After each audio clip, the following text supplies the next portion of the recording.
When I was writing Jab Harry Met, I was thinking, should this girl in the train be a Rajasthani? But she turned out to be Punjabi. Shahid, up your price. Shahid You're a is- rich man because of Shahid Kapoor. Let's be fair. He said, oh, you are Imtiaz, I saw aisa, this scene was good, that scene was not so good, blah, blah, blah. You are directing my next film. Now Wow. you can go because I have no time for you.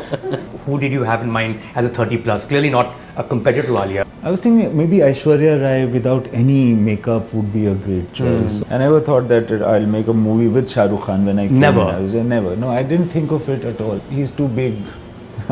Ranbir did something and I tried it on Alia Right, already. of all the people. And they have a Right. kid together Right, and they are right. married. Isn't Right. it awesome? You said that a married man is the most version of himself. What did you mean by that? Hi, this is Imtiaz Ali and you can catch me on Sit with Hitlist with Mayank Shekhar only on midday.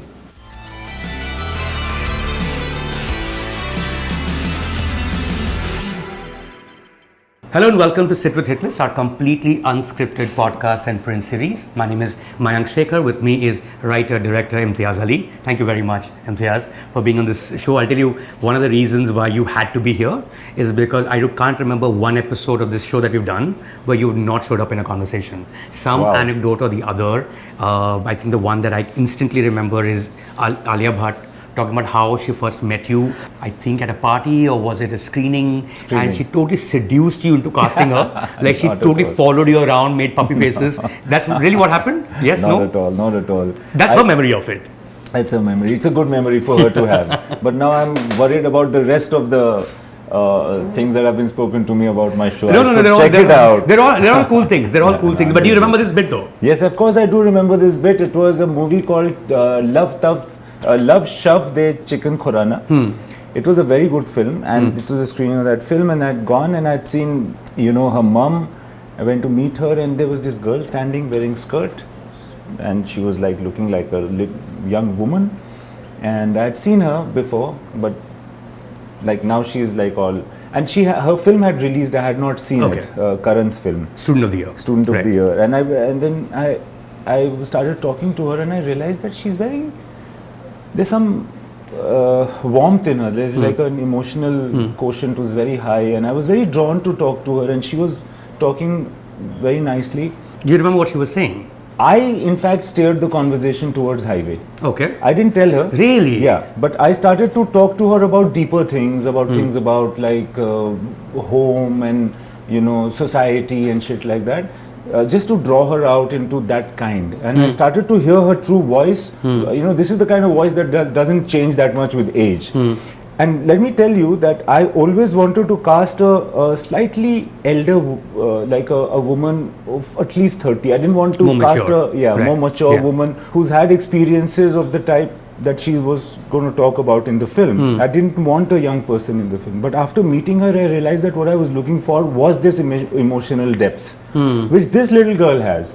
And then it became a very interesting package for me. And then I was like, I hope she does the film. Then It's amazing you're saying this, right, Imtiaz? Because in your head, you are thinking that, okay, maybe I have this particular person for this role, because that's the film that's playing in your head. Yeah. And in her head, she's thinking she wants to work with you regardless. I mean, for those who haven't watched this episode, it's a Sit with Hitlist, Alia Bhatt, and see how long she talks about how she really wanted to be in an Imtiaz Ali movie.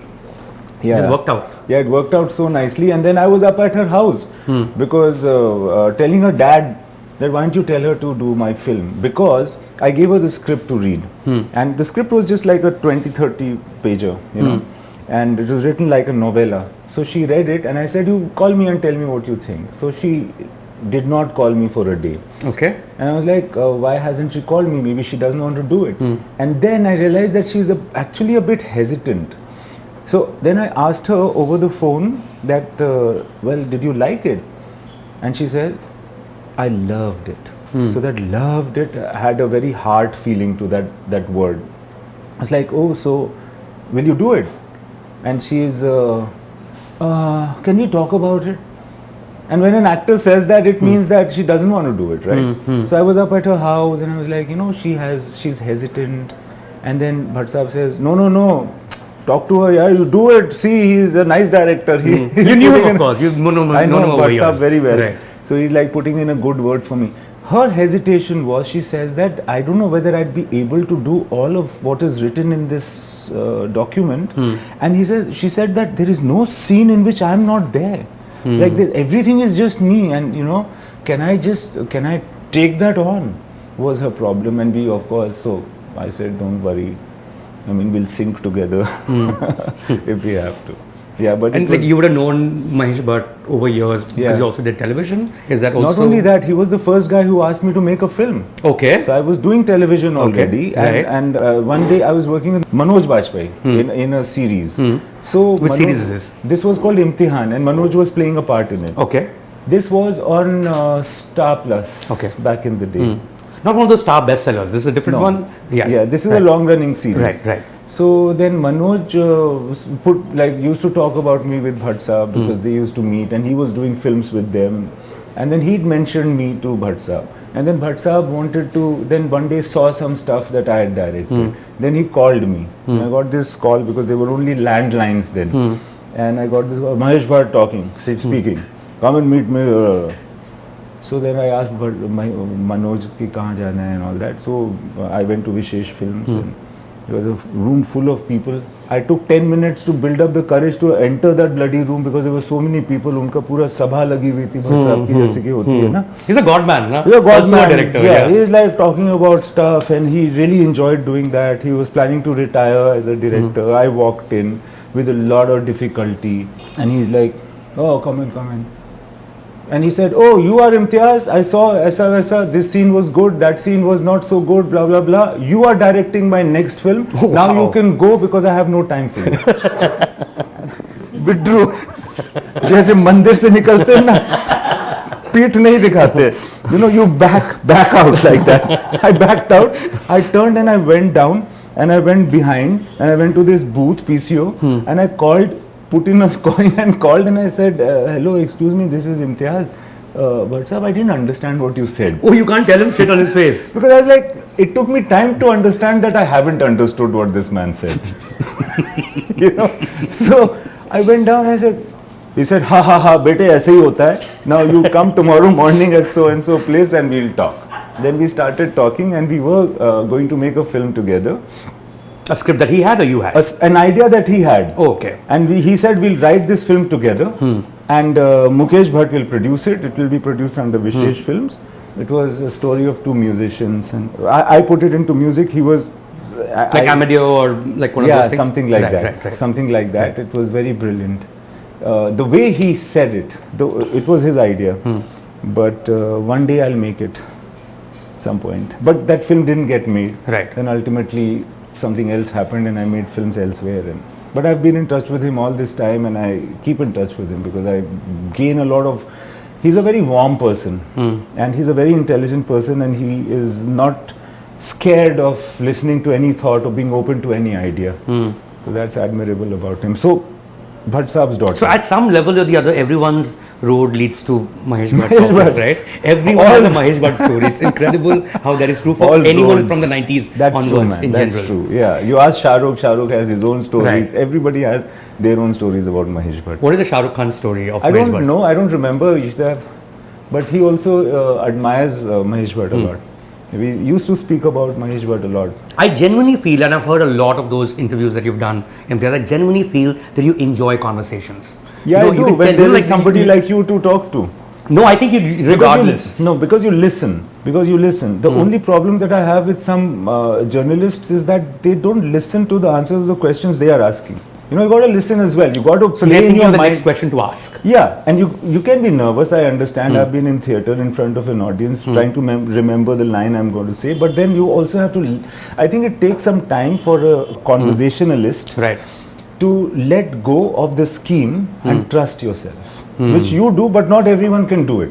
No, the other thing I feel, and maybe you're like that regardless of the camera being on, would you be a person, like say if you're at a bar or and someone's like standing next to you, says hi, would you strike up a conversation and really like sort of also see, like the way you saw Alia Bhatt and you thought of her fitting into a character, this is a character you already thought of, but would there be someone you're speaking to that becomes a character in your head because you're jamming with people around you? Is that something you do often? All the characters. I have friends who met you at random places and say, and I met seen Imtiaz themselves Ali. in my films. No, I don't know. But they've told me about how, so Imtiaz was around maybe at Oliver somewhere, and we got chatting, and you got chatting, and that's not something you usually hear about people who are celebrities. I mean, they tend to be, I don't know whether it's the right word, but they tend to be slightly standoffish for multiple reasons. That is not the case with you. You would like just strike up a conversation with someone somewhere? Oh yeah.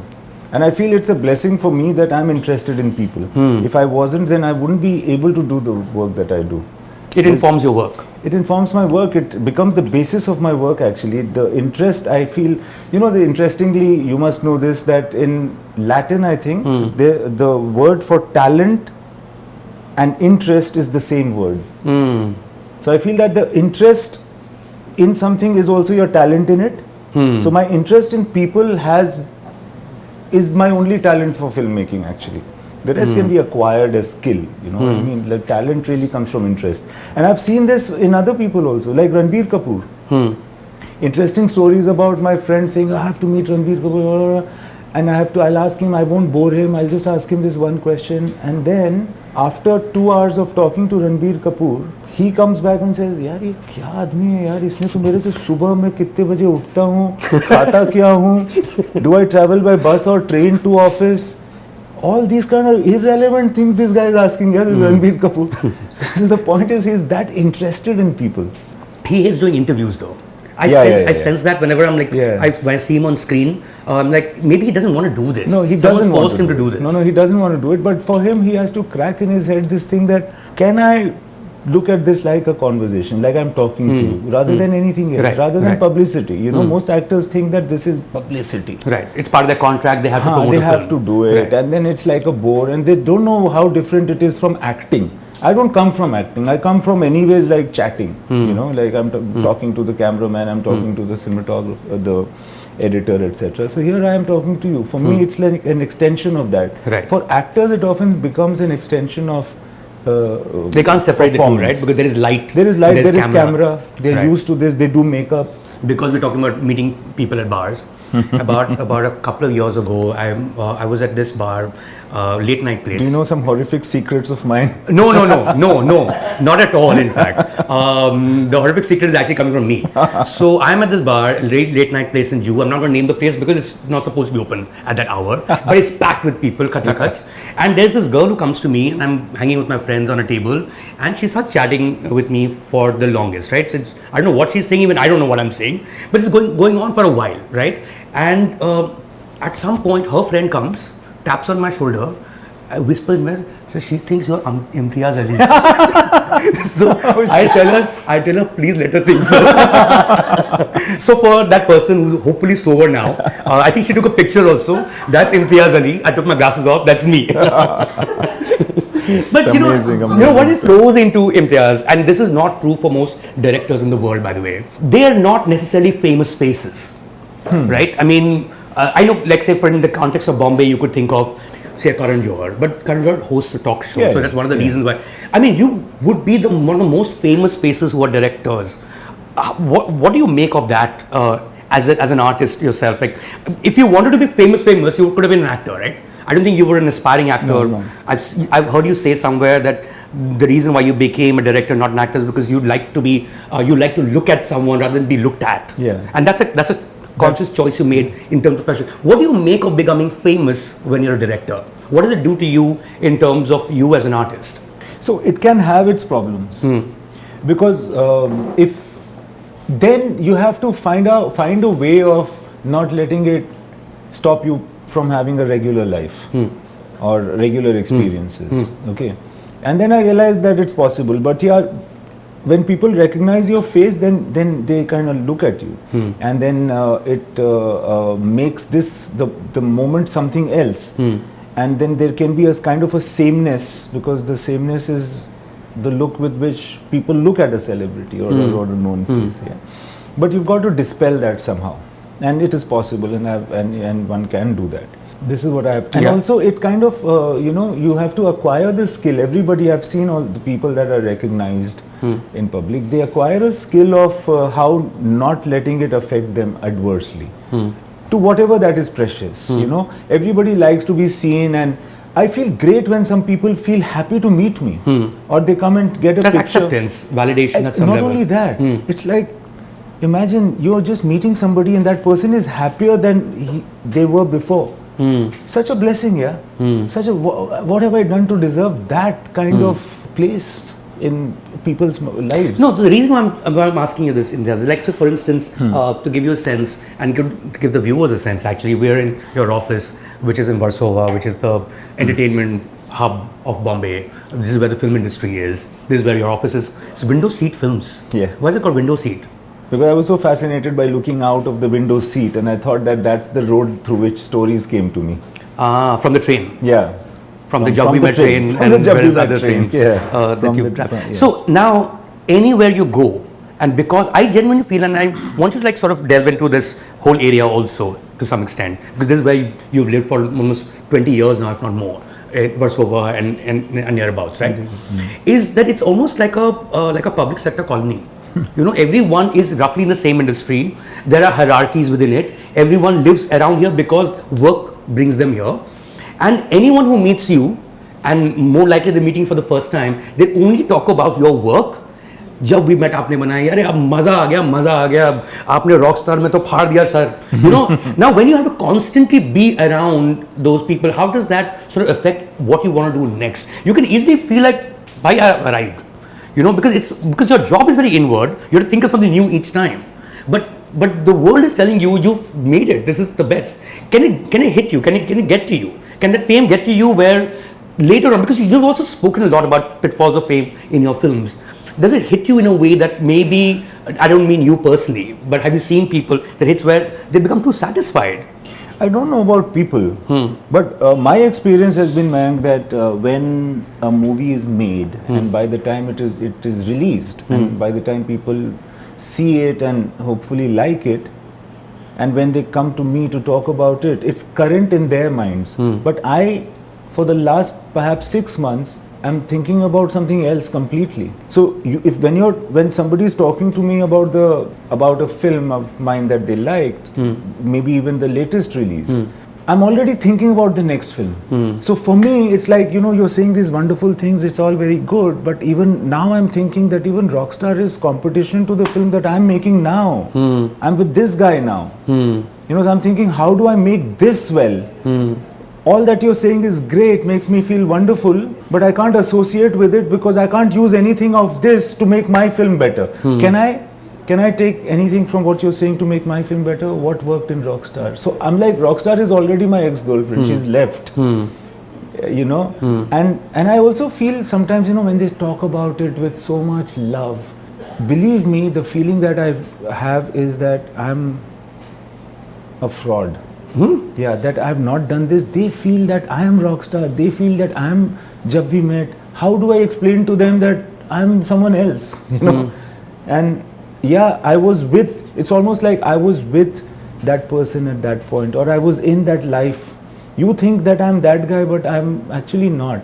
So I feel like a fraud sometimes when I have to, because I can't explain this to anybody. That yaar tu bol raha rockstar मैं भूल भी चुका हूँ. Like I'm thinking Chamkila now. Thinking how do I kind of tame this animal and make this good.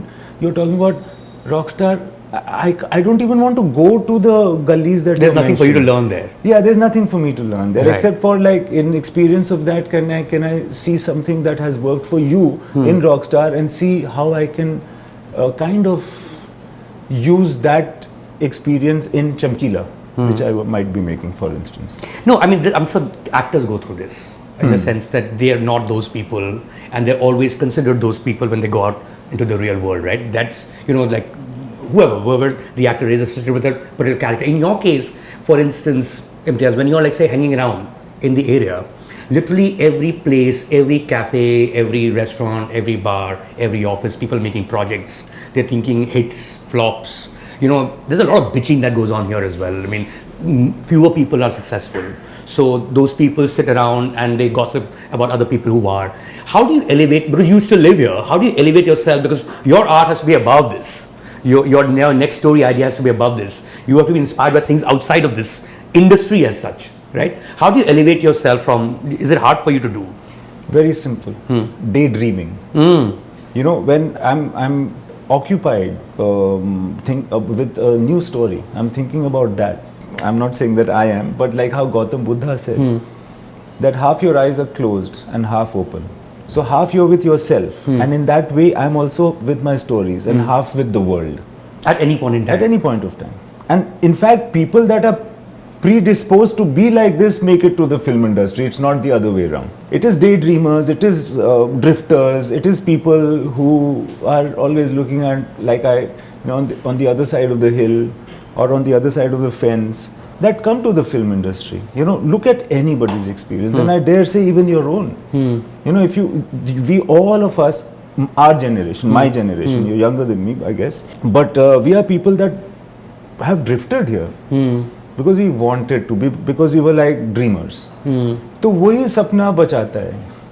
Those daydreams save you from everything, because, you know, as I said, that is the problem when I'm talking to people that are talking about my films, because I'm now dreaming about something else.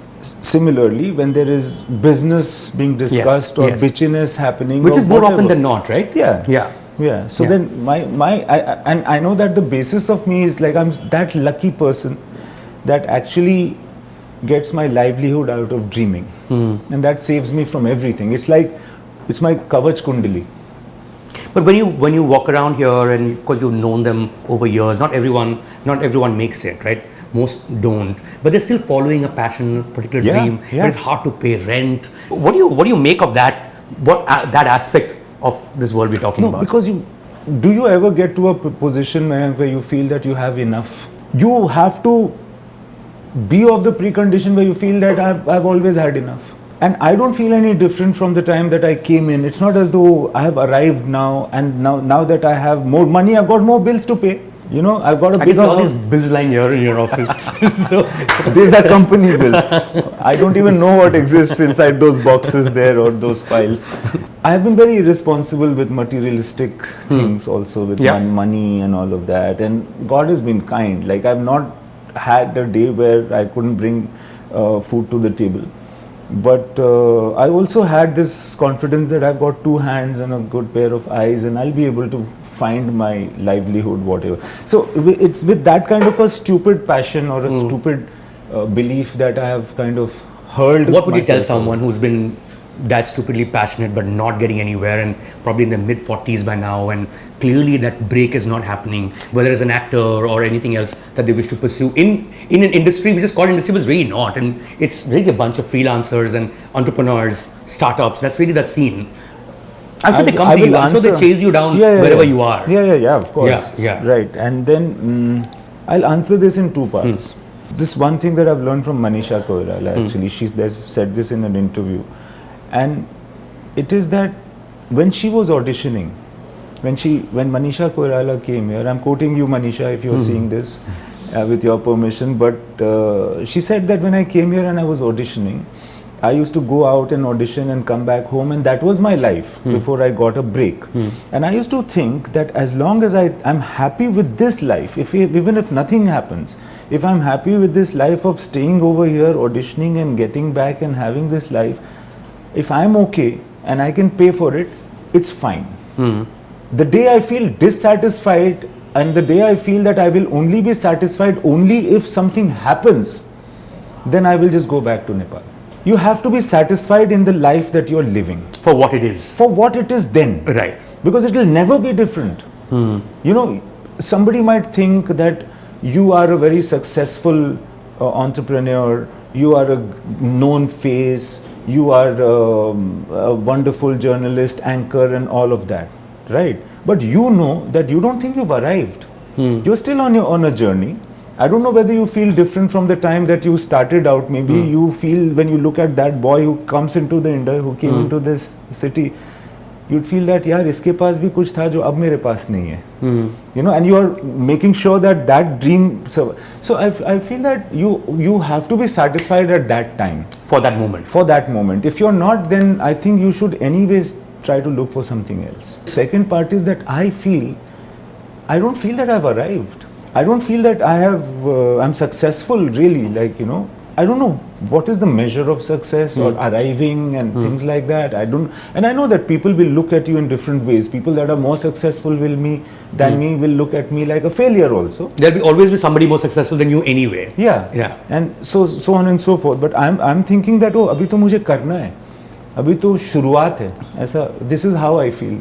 When you compare yourself to, say, for instance, because the bit about putting food on the table is important. Yeah. You know, paying rent is very important. Yeah. And that's where I think some people need to take that call. Is it going to work out, or are you going to like bhukmari se kaun sa passion milega, right? I'm just saying, right. You know, beyond the point. But like in your case, I mean, you're from a middle class home, sure. Imtiaz, and back in the day, in the 80s, early 90s, this was not a place where people saw themselves. I mean, log ghar se bhag ke aate the, you know, and if I'm not mistaken, you're from Bihar, Jamshedpur, and then Patna also you lived. Patna also I've lived. So you did how many years in Patna?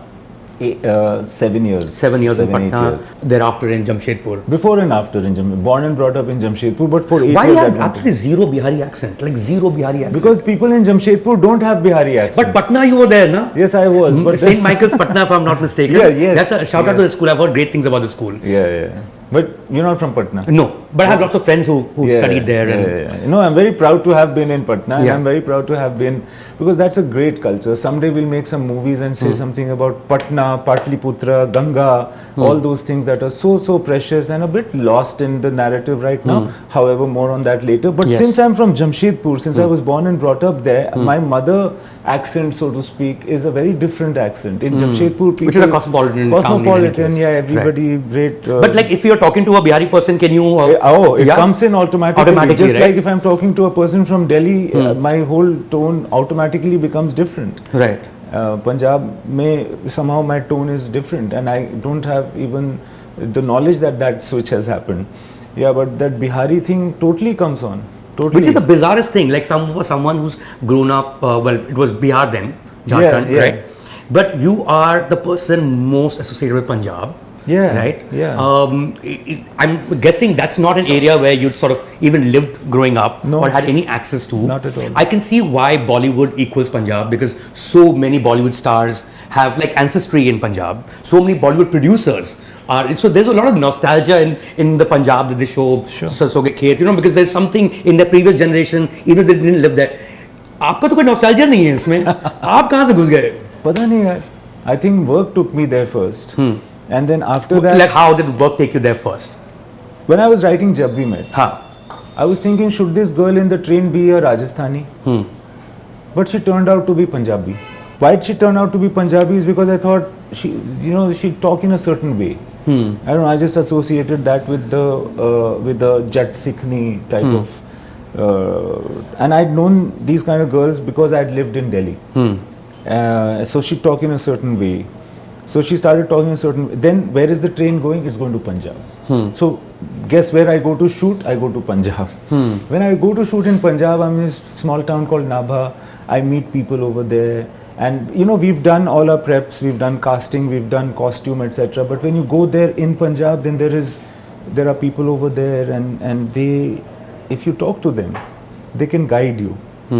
To make your work more authentic. Then I realized that the kind of costumes and turbans I'm giving to a lot of these people, they are not the Jat style.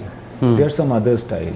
So let's get that changed, or the accent even, or the way that we are talking. So it became a bit authentic, Also a lot because of the actors, because of Pawan Malhotra, who guided me a lot about how I was the dialogue writer, right? So to change it in that order. That experience was a very enriching experience for me. It was a blessed experience in many ways. We'll talk about that some other time. But then when people saw Jab We Met, they thought, who's this director? Because the representation of Punjab, of small town Punjab is quite nice and authentic. Right. Then they were like, is this guy Punjabi? So then I made another movie there. One of the protagonists was a Sikh gentleman. Saif was playing in it. Right. So then they thought this must be Punjabi. So then after that, whenever people met me, they started talking to me in Punjabi. Hey, Imtiaz Ali Paji, tusi Punjab te ho? And I'm like, 2-3 sentences ही बोल सकता हूँ Punjabi. So then more work and then I got drawn more and more. Like it could have been anywhere, right? You could have said it in Kerala. and then I discovered could that culture and sort of. I could have, but then I thought there is some resonance because also I started to get drawn to Punjab as well more, and then I always feel a certain sense of like some grace in Punjab, and it's a very special land. As like one of the songs in Chamkila is kind of dedicated to that a land of so much bloodshed and so much mysticism, so much learning and kalam, poetry and music and love. All the lovers of India are lovers of people from Punjab actually, and but so much bloodshed. So there's something in it, I feel. So I feel drawn to it. It's very. Where did the Kada come cinematic. from? Kada is before I ever went to Punjab. Yeah. Like I ever went, can't say, because I went as a kid also one time crossing and then once in college. But actually Kada came before college even. Okay. Because someone gave it to me, and I wore it and I just kept wearing it. I don't know why. Even when I was playing basketball, I had to remove it because they don't allow you on the court with a kada. But I've always had it, and I remember it clearly because in school when I was playing basketball, before I came to Delhi even, I had the kada. Wow. So then I came back to Punjab to shoot, and they thought it to. Correct. I mean, immediately, right? Yeah. Yeah. I would imagine maybe while you're shooting, you saw some, No. and then you sort of just picked it up, or you had a friend. I think Javed Akhtar has a kada. Did he? His childhood friend gave him, and he continues to wear it. Oh. So this. So were you a basketballer in college? Yeah, like school. In school, and then in college I didn't play seriously, but I was better than the college team also. Oh wow! We beat them. The hostel team beat the college team one time, and there were only two like players, like me and another guy called Chaudhary. So that's one of the big memories from college. And what did you read in college? English literature. Right. And were you sports quota or no? No. Dramatics? No. You mean like just a. And that's something that you wanted to study. That's what. Also, it brought me closer to what I was interested. I was interested in literature for sure. I still am, and so I thought this is safe. This is nice. I want to go in this direction, and I was actually opting out of engineering because I was a physics, chemistry, maths student before that, and I was a good student. So it's like I was one of the such losers have become engineers. I was like all my friends, like these guys have cracked it, man. I would have killed it, but they're all like all my friends. All in the US, nah? All in the US, right? It's incredible. Yeah. I think 1% of America's population is Indians, and they're 3 times the per capita income of America. Imagine. That's how well they've all done. All your friends included. Exactly. And as I said, if those losers could do it, so I could just like better. But I didn't because I was like, I want to do English literature, and my father was like, "Arey yaar, ye kya kar raha hai?" So English literature, but still, since I was, he thought I'd become a UPSC or IAS officer because everybody who goes to Delhi becomes an IAS officer ultimately. But then I've seen your house, by the way. Where? So I was in Jamshedpur with Abhishek Chaubey, also from Hindu. Yes, and, also from Jamshedpur. Yeah, and we were at the film festival, the Jagran Film Festival. So it's good. Remember, I met you in Indore when we were doing Jagran Film Festival. So it travels to smaller towns, and then we were walking around because he was showing me the town, and then he showed me your house. So that's where Imtiaz lives. Beautiful home. God. Yeah, very quaint, and actually one of the things that came up in one of the conversations was by Vikramaditya Motwane, where he was talking about how he made Udaan, and he'd written the script of Udaan, and he gave it to you to read, and you sent him to Jamshedpur, to your home, to live with your parents, and set it in Jamshedpur, which is where it is. Do you remember that? Do you remember that story? Yes, I mean, of course, yeah. And you wanted your brother as the lead, and of course it took so long. Since people will not be watching that episode, can you tell us this one? Yeah, so Vikram is I mean, they can watch that, but they can hear it from you. Yeah. Vikram Motwani is a very old friend of mine to the extent. I met him for the first time when I went to tell the story of Socha Na Tha to Abhay Deol. Guess what? He told us that. He was in the room when you're narrating to Abhay Deol. Yeah, so Abhay must have said that, Vikram, I think you're a smart guy. Just sit with me and see this guy's going to come and tell me a story. Just see. Some guy's going to come and narrate. Some guy's going to You don't know him at this point. No. You don't know Vikram. This is the first time I'm meeting both of them. Right. So Vikram was there just listening in, and I think Anurag was also there because Anurag was my friend coming along. So I had told the story to Abhay and Vikram. So I knew Vikram from that time. And we've had lots of days and nights together and all of that. So he wrote this script, and we used to share with all the time. We tell, even now, we tell our scripts and stories to each other. This whole gang of many directors, right? So Vikram had shown me this script. And I suggested that he should make it in Jamshedpur. And I said, you please go. I think it was originally Nasik or somewhere, if I'm not somewhere mistaken. else, yeah. Right, right, he says, right. I'm looking at this kind of town, that kind of town. I said, tu ja, Jamshedpur. Now, incidentally, his mother is not from Jamshedpur, but has been. And some connection. Yeah, some connection is there. So he went, and I think Ishika went, both of them. They were dating that time. And they went and stayed there. And then he met my brother, who was young, Sajid, who finally directed Leila. Right. It seems like such a filmy thing, no? This is the kind of interviews I hear of other filmy chaps. Anyway,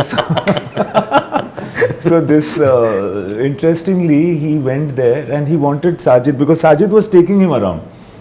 He was home. He was home, and Right. he had He was a long school hair. kid then. He was a school kid. Right. So Vikram said, "Yaar, ye banda sahi hai." So when they came back with Ishika, his wife is a photographer. Right. Photographs of Sajid saying, "Ye ladka kaisa rahega?" I was like, very nice. Yeah, of course. Yeah. But then they couldn't get funding or something, and then it took many years. So Sajid had by that time grown out of that age group.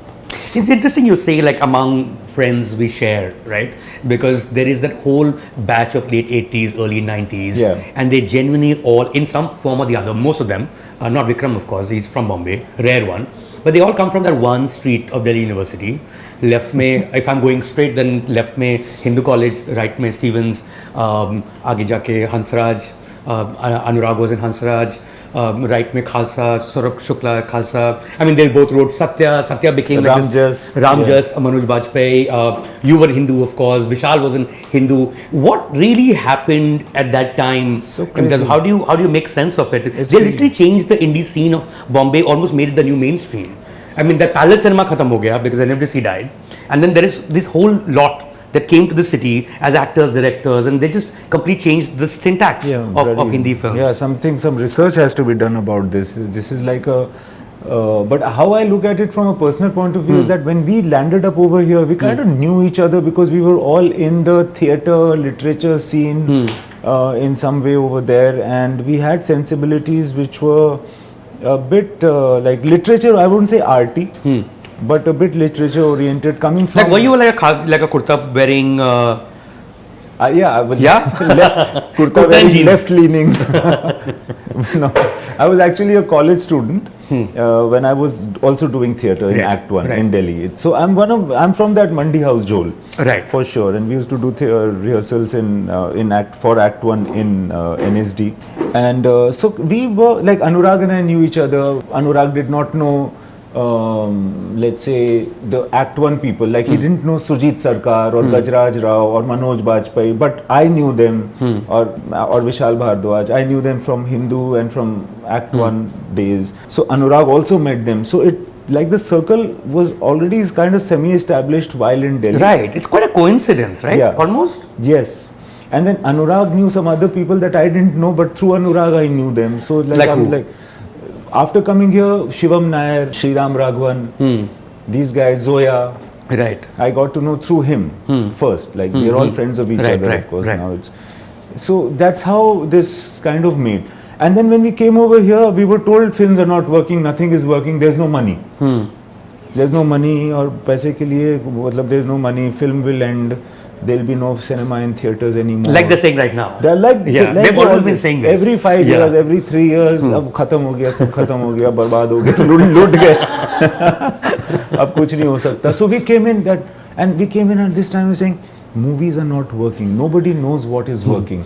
All right, and we guys, we were not trained, we were not skilled, we had no idea, we were drifters and in a way losers also. And dreamers. And we were like, we were semi-gunda also.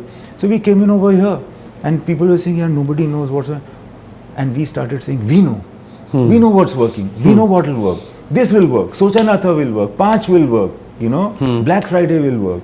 And Tishu. And you know, he came with his brand. Right. So what was happening is that we all have grown up watching Sholay as well as Shyam Benegal's films, and we have seen all of Satyajit Ray's films, but we haven't missed out on the Govinda films, and we haven't missed out on the Manmohan Desai films. So we come from that India, you know, and we feel that हमें कुछ आता नहीं है but हम कुछ भी कर लेंगे because we have no option, we have no skill. How are we going to survive in this expensive city? So he said, we know. Fake it until you make it. Fake it until we make it, and we are still trying to make it. Is the story of all of us. Some more skilled than the rest, some more serious, looking like Sriram Raghavan looks very serious. Looks like a nutty professor. See, Sriram is educated, like he comes from FTII, Right, but most right. of us are not. Right, but he would be an exception. I mean, the director's course, and I don't think that got him much further But in yeah, life. that, I mean, of he's course. still. I mean, it's Ram Gopal Verma who gave him his first break, Sure, right? I mean, sure. who was a maverick, who's down from Hyderabad and figuring Yeah. out young people, Yeah. किसी के साथ काम कर रहा है, you know? That was the amazing. world. I mean, it's amazing how what I learned from that, and I keep hearing these conversations, Imtiaz, is how such a positive sum game that you create an ecosystem rather than competing and killing each other. So Yeah, yeah, I just love how everyone's a friend of everyone, Yeah, yeah, and then you guys share scripts and Of course, we see each other's rough cuts. We are very brutal about, because each one of us realizes that when the film bloody goes out, then you really feel the arrows. Then the arrows that come to you are real, and you have to prepare yourself for that moment. And before that, whatever you can do to make it better, you should. And the only person who understands it, apart from you, is another film director, because he bloody faces the same situation. right. So there's empathy among equals. Exactly. Yeah. We say that let me try to protect you because I can empathize with you, because I know your film is going to release or blah blah. So your cut is here, and then so many times this happens at every stage, at scripting, at casting, at post production, all. As against a competition.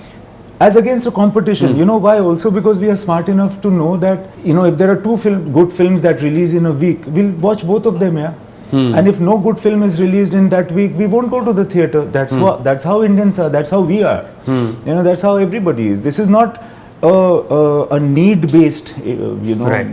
product. It's Right. not as though you have to see one film a week, otherwise you're going to die. Nothing's going to happen if you don't. Right. So we're like, तेरी भी अच्छी हो जाए, मेरी भी अच्छी हो जाए. If your film does well, maybe more people will start coming to the theatre, and my film will get an advantage of it. If there are footfalls in the theatre, as opposed to For a certain kind of cinema. or for a certain Right, kind right, of cinema. right, Yeah, right, like right. if your kind of cinema does well, then mine will also, because we are kind of alike. Right. But look at this time. Okay, look at this time again, where we feel that cinema is not drawing the crowds. People are not coming into the theatre.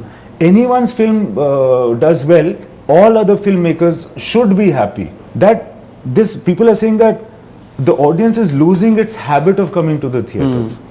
That habit has to be first formed. Right. So whether your film does it, or Right. I'll be happier if my film does it. Of course. Yeah. But even if your film does it, it's not a problem. It's a better thing, because after yours, my film is going to come and stand a Right. better chance. Right. So in a way, that has always worked. I mean, it's the yeah. reason why Elon Musk gave away the patent for EV, the electric vehicles, for free. Exactly. 'Cause now once people start using EV, you can be number one in that. If there is no ecosystem, what's the point, right? Exactly. Of this Tesla, कोई use ही नहीं कर रहा है. But where you are different from the rest, and some of the names that you mentioned. But I'm glad that you liken me to Elon Musk. Yeah, maybe I'll make more You know money. what? Honestly, I didn't think it was a compliment. I'm just saying, so it's okay.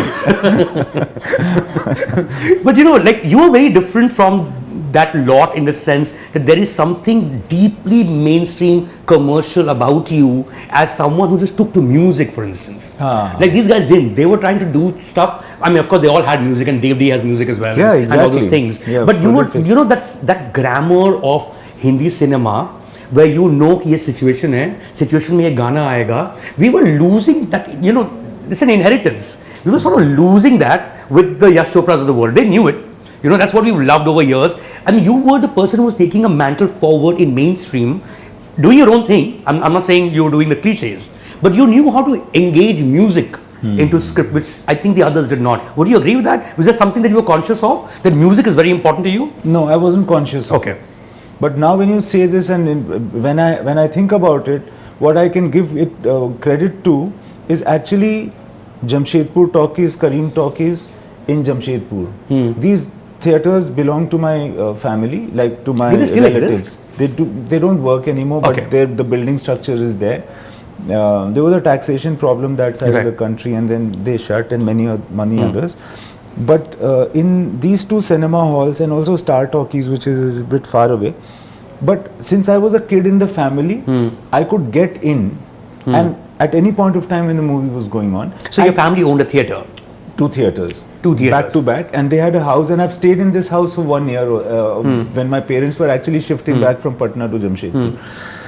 So I had the ability of, so in a way, if you've seen Cinema Paradiso, yes. So that little bit of an experience of looking at the film through the hole in the projector room, helping the projectionist mount the reel and take it down physically, and that, you know, looking at this guy match the reels like this, and then seeing how that is projected into the theater, and then being able to go into the theater and see at any point of time what you were seeing is just a glimpse of film, you know. And I didn't know the story, I wouldn't see the whole film sometimes, and in patches, but what you see is just audio visuals of sound and largely music. There was a lot of music in those films, even BGM, you know, and you see all of that, and it has always had an impression in my mind, you know. So I'm coming from that world of that cinema, and I know that the films that I make are not like the films that I have seen perhaps over there, but then that audio visual quality of it exists, I guess. I love that cinema-ness of cinema. For me, that is cinema. Right. To be able to be projected on the screen in Jamshedpur talkies or Kareem talkies and to see it. Prague दिखना चाहिए. हाँ. मतलब कुछ बड़ा दिखना चाहिए, mountain आना चाहिए. Like it should, like something larger than life quality to it. Something should happen to you emotionally also. When you're sitting over there, no. Like I was talking to Subhash Ghai today. He's invited me for some function. He said, you know, तेरी film तो बहुत अच्छी लगी and all that. He said today about Chamkila. I said, अरे वाह Subhash ji. So he said, क्यों? उस दिन भी तो मैंने तुझे बोला था जिस दिन मैंने film देखी तेरी. I said, sir, वो क्या है ना कि देखने के बाद immediately सुरूर रहता है थोड़े दिन तक. तो अभी भी आपको अच्छी लग रही है चमकीला, that's a good thing. That's a great point. Yeah. He admitted to it. He said, हाँ यार ये तो है, क्योंकि 1-2 दिन और 1-2 हफ्ते तक तो मैं वो सोचते ही रह जाता हूँ पिक्चर के बारे में. So वो ना नशा होता है. वो that nasha is incomplete without the music. You know, that filmy nasha of Indian films, which I'm used to, because I'm always the guy who's sitting in Jamshedpur talkies or Kareem talkies and watching this film on this screen. And for me, that experience is not complete without this moving melodrama, and music is a big part of it. So that is what I enjoy. I don't listen to music in life, you know. I don't like, it's not as though I carry music and listen to it a lot. I listen to it and I enjoy it for that time, but I love music in cinema. And I love the process of also, then this was a revelation, making music, like being a part of the process of it. Oh my God, that's so entertaining. What was the first time that you were part of it? What was it like? It was with Sandesh Chandelier. I was making Socha Na Tha with him. Sorry, even before that, it was with Preetham. As it happens, we knew each other before, and I was making a show, a series called Naina for Sahara TV back in the day. वो तो बच्चा भी नहीं होगा वो. हाँ वो बच्चा. कहीं footage भी नहीं होगा कहीं पे. हाँ footage भी नहीं होगा. But उसका title music बनाने के लिए I had gone to Preetham. That is much before he was a music director in films. He was just like, both of us were just starting out. And then he'd done this, and then he did another one. That's much before we came into films.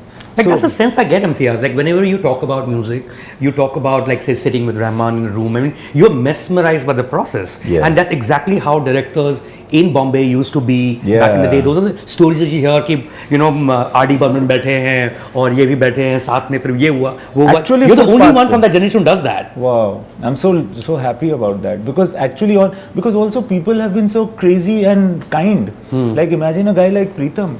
He used to go out or onto the footpath out of his house to sit with the guitar and compose very often, because the only way that he could remember the tunes would be to call his phone, which had a recorder and record the bloody tune.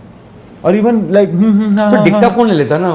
नहीं था वो सोचा ही नहीं ना उतना, उसने सोचा ही नहीं. हाँ तो उसने वो बोला can we go down, and यहाँ फुटपाथ पे बैठे रात को गिटार बजा रहा है, and I am telling him क्या गाना है, ऐसा गाना है, वैसा है, हाँ ठीक है, ऐसे ये ठीक है, ये ठीक है, हाँ ऐसा करते हैं वैसा करते हैं, जस्ट चेंजिंग इट, ये सही लग रहा है ना, फोन करो घर. अब घर के अंदर बैठ के ना डबल साउंड हो जाएगा, तो घर के बाहर बैठ के. सो I've also met crazy and kind, different, like talented musicians. Sandesh had his own things.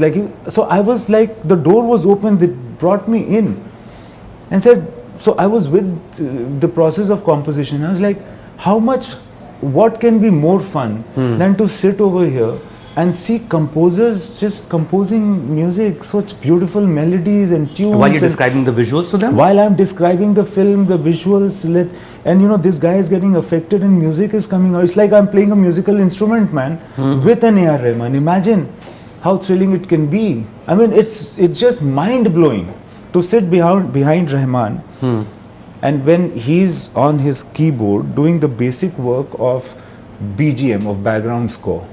The visuals are playing. Visuals are playing. And he's playing on that.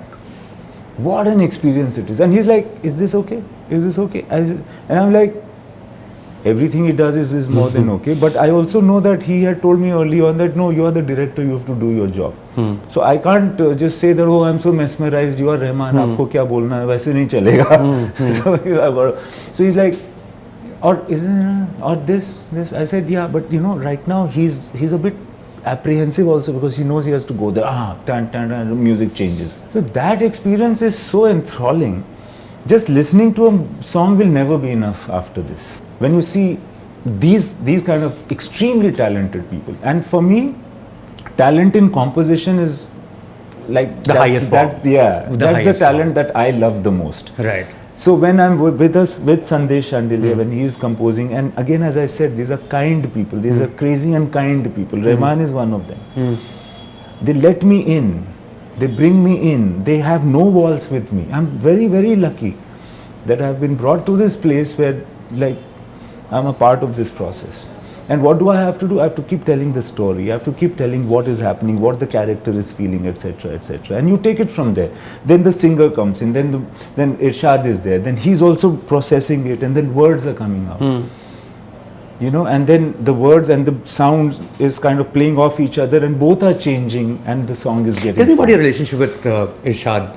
I mean, he's the collaborator you had as a lyricist. In some ways, films. Also like an extension of your dialogue in that case. Absolutely. Because you're also telling something with each song. It's not just a song for song's sake. Sure. I mean, I remember reading a long time ago in Caravan magazine a profile of Irshad, and I have vague memories, so I wish I'd read it before coming here, where you and him are walking on Warsaw Beach and discussing something, then cops catch you, then you go into the cop station, the cops have caught you, but you're still discussing, carrying on as if nothing has happened. Do you remember this? Yeah. Can you please remind us? It was for Socha Na Tha. Okay. And I think there was Irshad, me and Sandesh. So what happened is that we were walking the car was parked and we were walking on Warsaw Beach. And we were talking, because what used to happen is that we couldn't be in our homes because homes were small and family was sleeping. Right. So we had to go out and do anything if we wanted to do it at night. Now, so we used to go and we were doing this, and then the cops came around and we were like, what the hell, we are not even with girls or illicit stuff and all, no? It's okay. So, but they came and kya kar rahe ho? And I said, nothing, we are just, no, what are you doing 2 o'clock at night? I didn't want to say it. I think Irshad said, "हम ना गाना बना रहे." The cop said, "अच्छा, आजा, come to the police station." गाना बना रहे. Sir, आप यकीन मानिए, मैं it's a lamest excuse someone can come up with, right? गाना बना रहे. गाना बना रहे. अच्छा, गाना बना रहे. आजा. Police station में बना गाना. I said, sir, हमारे पास ना कुछ है. And Irshad, I think, was the guy who was like talking. Like, मैं ना शायर हूँ. मैं लिख रहा हूँ लिरिक्स, आप यकीन मानिए ये म्यूजिक डायरेक्टर है, संदेश खड़ा तो दैट गाय इज लाइक, कोई बाजा तंबूरा का है तेरा? नहीं हम तो ऐसे ही. अच्छा, कोई ऐसे म्यूजिक आप लोग गाना बना रहे थे, बिना इंस्ट्रूमेंट के गाना बना रहे थे इधर बीच में, और ये कौन है? सर ये डायरेक्टर है. अच्छा, पुलिस स्टेशन. तो अभी गाड़ी में रास्ते में जा रहे हैं, but what has happened is that our conversation is like halfways. And now it's like, we are seeing the song, we are seeing the song. You're getting somewhere closer, something. We're getting closer. The cops have come. So when we get the next moment together is when we are actually going to the police station or while in the police station. So we continue. Because if we get the song, none of this will matter. That's how it is. Which is what I mean. Like this is a world of dreamers. So the three of us have come here for this, and we'll do it regardless whether you pay us money or take money from us. How did you meet Irshad? Through Sandesh. Sandesh, first film. So he said, I have this guy. He's a shire. That As was against the a lyricist. calling, as against a lyricist. Right. वो शायर हैं. Sandesh had the highest regards for Irshad already. So he said he'll come and meet you and all. And so Irshad came and we sat down and he opened his diary and he just started reading out his kalam. And then we started talking about poetry and then by the end of that 2-3 hours session over many cups of teas, we were like, we'll do this film together. And I don't know how it is going to happen because I've never done a film, but we'll just do it together.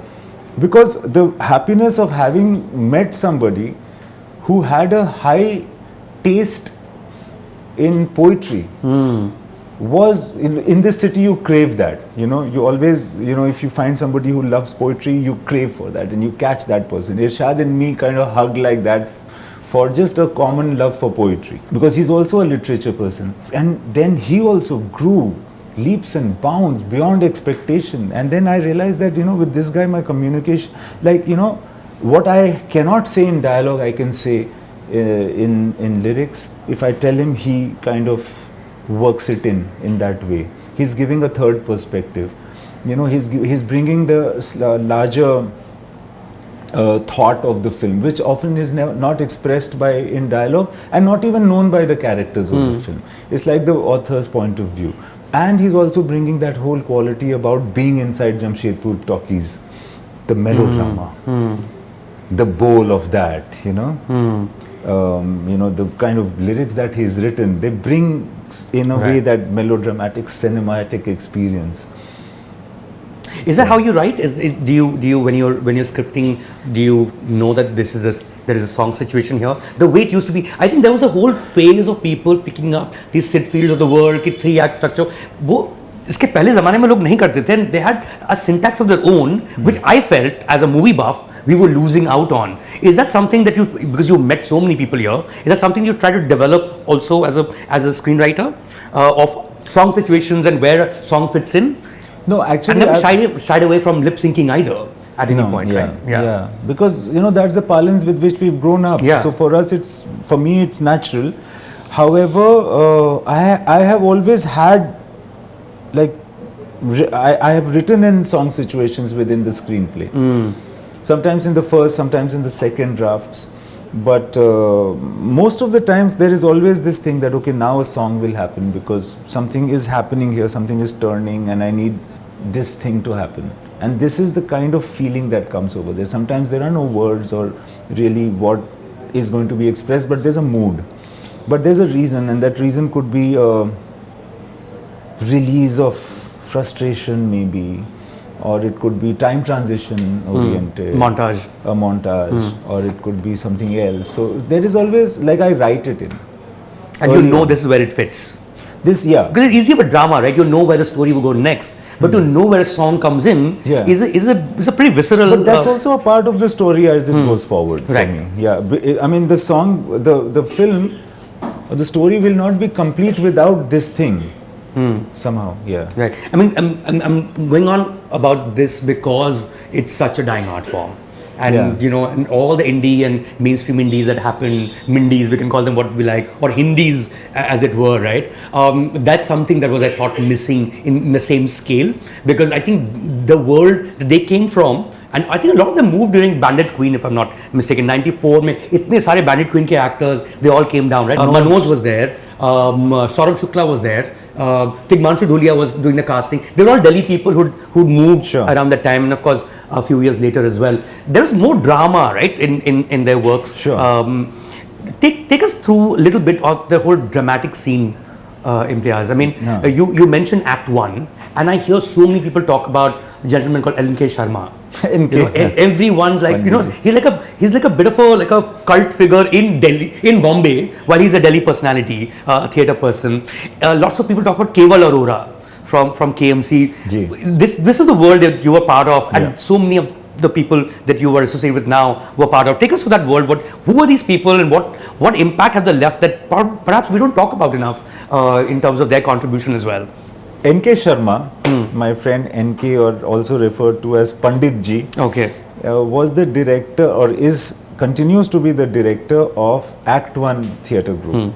Was Manoj also like one of the co-founders, or? Manoj was not a co-founder, but Piyush Mishra, Manoj Bajpayee, Ashish Vidyarthi, Sujit Sarkar, Gajraj Rao, Prashant Narayanan, and many others. That's a lot of people anyway to do with Bombay films. Right. Yeah. And me were all a part of this group together. And NK was the director of us. And then this is just that time. Then later there were other people that are also equally famous and prolific. So Piyush was senior most. And there were other founder members, but Manoj was not a part of the founder member thing. And these people, it's like through Ashish Vidyarthi actually that I came into this group, because Ashish and Vishal Bhardwaj, who was not in Act 1 but friends, had come to Hindu to revisit their ex-college and hostel, because they had passed out. They used to do theatre together, and that's how I'd met them. Because they had summoned कि आजकल theatre कौन कर रहा है, बुलाओ. So I was like in first year, so I was called that. Were they well-known people by then? Ashish and Vishal? No. Right. But they were just seniors, so like super seniors. Right. So anyway, so Act 1, so NK was the director, and NK was like a cruel director. Really? Like, yeah. Like I remember there was a play called Holi that he was directing, and so this is the time of a play called Jab Shahar Hamara Sota Hai. Jab Shahar Hamara Sota Hai was a very big production play which had a lot of actors, and all these people that I named were acting in it. Sujit wasn't acting. Sujit used to do lights and stage design and stuff like that. Stage design, and also production oriented work, like fixing stuff, selling tickets even. Like he was the outer face, and he was silent, very nice, organized guy. And NK was like very critical of the work that anybody does in life, you know, and like he used to take apart everybody. And Piyush was senior, so he was never, like I've never seen Piyush getting scolded or anything by NK, but everybody else is like, टट्टी करी है तूने, stage पर ऐसे कर दिया, बेइज्जती होगी हमारी. और वो NK पागलपन, वो मतलब ना, वो मुझे, when he used to go up and go to take a leak also during rehearsals, I've seen NK, he used to run and come back when the rehearsal was going on, or when a play was going on. Like, this guy is crazy, he's nuts. And he's never praised anybody. I've not seen him praising nobody in this world. You know, he's only criticizing. That's not a good person for your self-confidence, no? No. Yeah. Terrible. Yeah. But then it's just like, everybody is being criticized. So then it's okay. So that's fine. And praise is like, less criticism is praise. ठीक कर दिया है, okay. ठीक नहीं, okay नहीं. सुधर जा, छोड़ दे ये हरकतें, जो बोलता हूँ वो सुना कर. Is okay. It's like, wow, I've been praised. And टट्टी कर दी तूने. It's like, I've done okay. So yeah, he was very critical, but he was extremely passionate. And he'd already been to the film industry and worked in films and gone back to Delhi. Oh yeah? That I'm Bombay. Like, not to be a director, he came down to be a director. Lived for a few years in Bombay. Few years in Bombay, and he has had some experience. He's actually also worked here in some film. Then he went back. He thought, I don't want to be in Bombay. I want to be here. And he ran very successfully and still runs very successfully. Apart from Act 1, Actor Training Institute, and a lot of actors in Bombay are referred to him, and they go and train with him. Right. I met quite a few of them. Yeah. So they do that with NK. Now, he's an exceptional man. He's an exceptionally passionate man, and he has created a lot of what Mandi House is known for. Right. And I was very fortunate to be working with him and with all of these people that I named, including Piyush and Sujit. And yeah, so all of us made the scene over here. And although Anurag, let's say, was not in Act 1, or Tigmanshu Dhulia was not in, he was never done an Act 1 play, but he was in NSD. So in that way, he knew, like, maybe it's a circle, a small circle. Everybody knows each other, and also then you feel a certain sense of camaraderie. Right. That oh, तू उसको जानता है, तो फिर तू मुझे भी जानता है, तो मैं तेरे घर में भी आके चाय पी सकता हूँ. Is that kind of a thing. Right. And we've slept in each other's houses, and we've kind of eaten together, and money has always been short, and you know, so it's all, so it's that so kind of. If you look at world. that time, Imtiaz, and you mentioned Act 1, of course, and then there is also the theatre action group, if I'm not mistaken. Tag, which would be Barry John, and I think the biggest one who came out of Delhi from that time is obviously Shah Rukh Khan, right? Yeah. I mean, he may not have been the lead actor, if I'm not mistaken. He was never the lead actor in the theatre scene, but he really killed it with television and thereafter films. Obviously, you would have known him when you came to Bombay. I mean, everyone knew everyone, so you would have known him or known about him. I knew about him for sure. He'd already come here, and he was already successful. So Manoj had worked with him. Manoj knew him. I'd never worked with Barry directly, but Manoj had. So Manoj was and Ashish had, and many people used to also do. So Theatre Action Group and Act 1 were like almost like a sister concerns. Sister concerns. Right. They used to share talent. They used to share concepts, and they were also like same principles in life. You know, that kind of thing. And so there was a lot of commonality, but Shah Rukh had left, so I didn't meet him while in Delhi. So it's only much. You'd be much younger in any case. Yeah. So it's But for someone who like made romantic films, for lack of a better word for it, I mean, I think there are more than just romantic movies. But that's the genre that he was the monarch of, right? The king of romance. You want to make romantic movies. I mean, you clearly like looked at him as someone who should be in your film at some point. I never thought that it will happen like that. No. Okay. I never thought that I'll make a movie with Shah Rukh Khan when I came Never. in. I was never. No, I didn't think of it at all. It wasn't a possibility, and I wasn't thinking about it. It's I don't know. I thought he's too big, and he was, and he is, and even when I knew that some of my movies have worked, and now maybe if I go to Amitabh Bachchan, he'll agree. I was always very scared of going to him, because what if he agrees?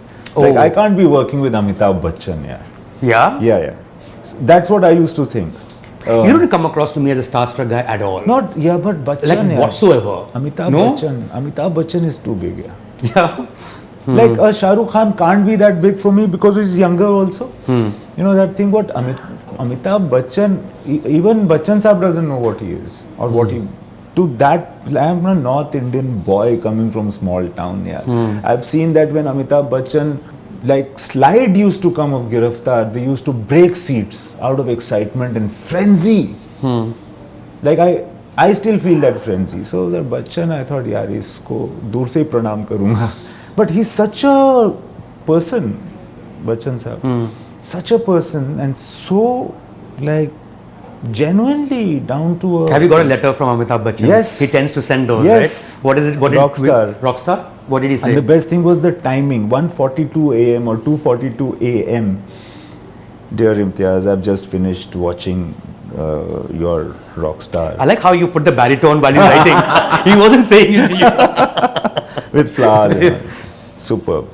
I'll tell you this amazingly funny story to do with Rockstar, Imtiaz. This is, I think, right after the release, and I don't know why all my stories are about going out drinking, but again, I'm at a bar, and it's a very loud place, and I get a call from Rishi Kapoor, and I'm thinking, like, Abhi to this is too loud, I can't be speaking to him right now, so I didn't take the call, thinking I'll message in the morning, it's too late anyway. Again, phone call, and again, so 3 missed calls, and I'm like, what the fuck? So I rushed downstairs to be able to call him back. And he was happy and sozzled himself. And I said, "Tera wo review bada maine Rockstar ka, huh?" And there's some line in it which is roughly to the effect, or I don't know exactly the sentence, was something about how, like, never since Amitabh Bachchan or Hrithik Roshan has there been like a star who's as good an actor, which was the sentence which he's reading out to me. And then he says, "Beta to mera hai." He's talking about Ranbir. And I'm like, I know what to say. So I thought that was really funny. But coming back. Yeah, good memory of Rishi ji. Amazing guy. I've worked with him and I love him, and you had a session. There's something very beautiful you said when he passed away was, let me not think that he's no more. because it's not like we met every day, and I can think that he's still around. I think that's a lovely way of looking at grief and death also. Is that something that you think about? I actually stumbled across that when I was writing that. And then I thought, yeah, what difference does it make? Anyways, I was not meeting him every day. Yeah, but see, the thing is that it's like you live on in your work, no? And in your memories. It's like the Shakespeare line, if your book doth live, and so on and so forth. And then you are alive still. So I feel that artists, people as such, also are artists that influence you. You know, Rishi Kapoor was an artist apart from that as well. So that lives on, yeah, and you can keep drawing from that well. I've had very good experiences with him, of course. Do you have a funny Rishi Kapoor story? The Rishi Kapoor funny story is that I was shooting for Love Aajkal in London, and Rishi ji was with us, and I was already, like, he was a very big star and also a senior and respected person. He was not like, you know, the other like the other actors that were younger, and I could kind of. But so was Saif. Saif was like a. Yeah, Saif was like, you know, it's like, yeah, you could be informal with Saif, but you couldn't be informal. Yeah, he had that vibe, right? So then there is Rishi ji, and then we used to eat in a truck, in a caravan truck, and there used to be a few things made every day, and then that day I didn't know that Rishi ji's already come and like in the van. So I came up and asked someone, what is the non-veg dish today? So that person said, it's chicken so and so and blah. So before he could go on, I said, chicken? I'm saying non-vegetarian. How are you? So he says, yeah, chicken. I said, is chicken non-vegetarian? ऐसा कुछ ना, जैसे होता है ना वो typical attitude. So a stupid joke tha, I expected that my assistants will be there, or you know, like Saif and Deenu and all these guys were there.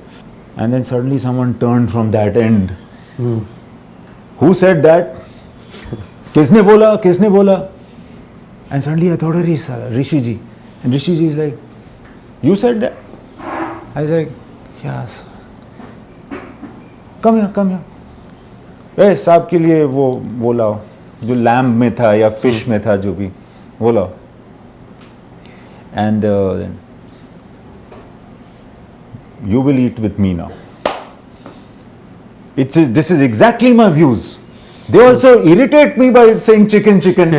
When I'm asking for non-vegetarian, they're giving me chicken. What nonsense? You and I will eat together. We'll always eat the same dish.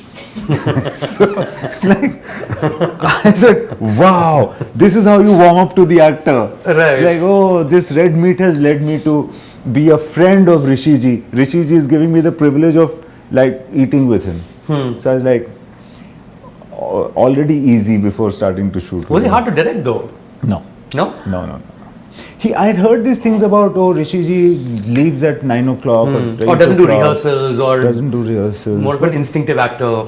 There are all kinds of actors, and then he's an actor, and then I've got to understand what works for an actor, and I've had to see what works for him, and it was just the same. And very gracious person, and very, like, he had already said, and I was aware of the fact that he is not going to stay beyond a certain point at night, because he had his evenings are precious. Not only are his evenings precious, his mornings the next day also are important to him, you know. It's not that is like 10 o'clock at night, he was not going to go and have a gala time or have a party or anything, he should go to sleep, but he needed to go at 8 o'clock or 10 o'clock, whatever. Everybody has that. Everybody now, all actors do it. They don't shoot for, when the young actors don't shoot for more than 8 hours? More than 8 hours or 10 hours, or they have their own things. Right. So Rishi ji, but one day it was raining, and then it became 10 and became the cut-off time, whatever. And I said, Rishi ji, it's not going to stop for a while. You better go, we'll shoot this. So फिर कैसे खत्म करोगे इसको, कब करोगे? I said, tomorrow, कल तो है, तो मगर कल तो तुम्हारा वहाँ जाना शिफ्टिंग है. I said, yeah, Rishi ji, we'll do that first, maybe come here and shoot this. And she says, no, it will be a problem. Okay, let me stay for another. Let's see, hopefully it will go in half an hour. And he stayed, and the whole unit was pressurized that, tell Rishi ji to go away. We are feeling pressurized. He's here because he never stays back. He's a very gracious man. You know, but you can't bully him. You can't give him bullshit. He's Raj Kapoor's son. Right. You can't bullshit him about the reasons of why it is taking longer or why he's needed on that extra day. And you can't piss him off, for God's sake. You shouldn't piss him off. No, I don't have that impression of him. Right. I don't have that impression of him being that angry man at all. Like, he's been only kind, gentle with me. Right. But you can't bullshit with him. I never tried. Because I always was aware, ये तो राज कपूर का बेटा है. इसको मैं क्या बताऊंगा film making? You know, I can only tell him that, sir, मेरा ये requirement है.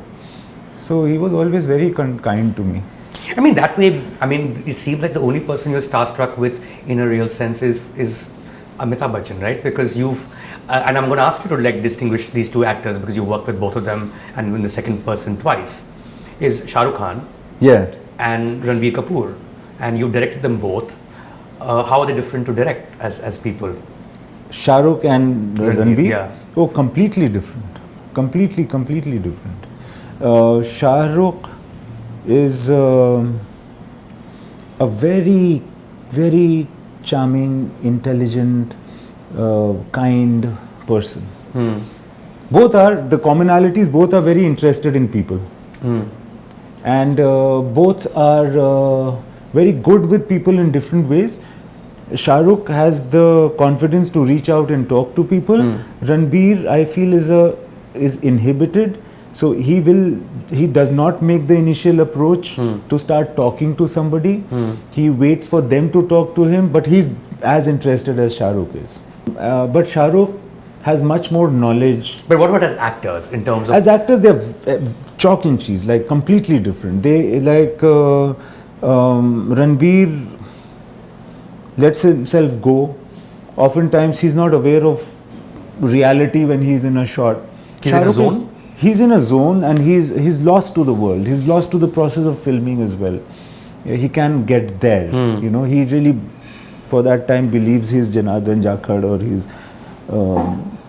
Ved Sahni or whoever. But Shah Rukh is not like that. Shah Rukh is very aware. He's also from theatre, so he's also in a way studied performance, and he's got much more knowledge about acting and what acting and Ranbir is just very instinctive. But he's also extremely informed, extremely passionate, very informed about the script. Ranbir I used to be surprised that every second, third day he'd read the whole script from beginning to end. In the little time that he gets to sleep, he would also do this out of his interest. So he's very informed about every nuance, not only about his scenes, but वो गाने में वो shot आपने लिखा है script में, why have you written that? And I'm saying, because I don't know, I just felt that the light is coming over here and I'll cut it with that shot which I've already taken with that lamp. So he says, okay. So he'd have even that knowledge. Right. So he has got like complete knowledge and information about the film itself. Too much. But otherwise he can let himself go. So I think that is the difference. With Shah Rukh, I can discuss a scene and a style of performance and then he goes and does it. With Ranbir, it's more instinctive that, you feel like this and at this point of time, this is what you sense, and suddenly you remember that thought and you freeze. So I go and he'll do it. Also, when you did Jab Harry Met Sejal, that film that was like this big Imtiaz Ali movie, right? Which Shah Rukh Khan doesn't get bigger than that. And it's whether someone likes it or dislikes it is a completely different matter altogether. It's a subjective thing. Everyone has their own opinion. But in terms of when it does not do that well, now it's been many years now, Imtiaz. When you look back at that film, is there anything that you would change about that movie, or is there anything that you've thought of where it's like, kuch alag karta hai, if it was anything? See, thing is that I have always done films like I have done television, is like how I've done theatre. Okay. There's a story, there are actors, and you, through these actors, tell this story. That's what I can do. The story comes first. The story comes first, and the story is the only thing. Right. Everything fits into it, even I fit into it. And so I feel that Shah Rukh is the biggest star I worked with. But Shah Rukh is such an accessible person otherwise that he never gives you the impression that I'm somebody. Never at all. So he's just a regular guy sitting over here talking like you are talking. And then so I'm saying, oh, you know, you've got to do this, you do that. But the fact that he's such a humongous star is not something that I had calculated or made provision for at all. I had written the film and I directed the film like I would for anybody. Right. But he's Shah Rukh, you know. So that that manifested itself in ways that I was not expecting or thinking of maybe. That is one thing. The other thing is that I would have written the film differently. You know, I would have brought it together differently and showcased it differently. The stardom, you mean? Yeah, like it's not only that it's not as though I'd do anything extremely filmy, but like I'd have a flashback and I'd have him come and do this, and I'd have scenes where Shah Rukh could be used to the best of his strengths, both as an actor, a backstory or a right, both as an actor and a star. I didn't figure that out. Like I didn't think about that. And this is a film that you made right after Tamasha. Yeah. And I remember an interview of yours, Imtiaz, where you spoke about how you were going through comment section on Facebook, and there was like this conversation going on about how you didn't understand Tamasha, which is true for a lot of people, by the way. A lot of people who love this film tell others that tere ko samjh nahi aayi. You're not evolved enough to understand this film, and I totally understand why, because it is your most polarizing movie. The fans of this film are crazy about this film, and then there's some who just did not get it. Like some just believed कि इसको क्या हो गया? Is it what, multiple personality disorder? What's going on? Why is he two different people? They just didn't get it. Is that something genuinely what led to? Yes, it did. Yeah. Yeah, that features, because I was like, there's something snooty about Tamasha and the appreciation of Tamasha, and it's becoming a club. It's becoming a you know, it's like, whoa, and I've never been in the snooty club, you know. I'm the common man.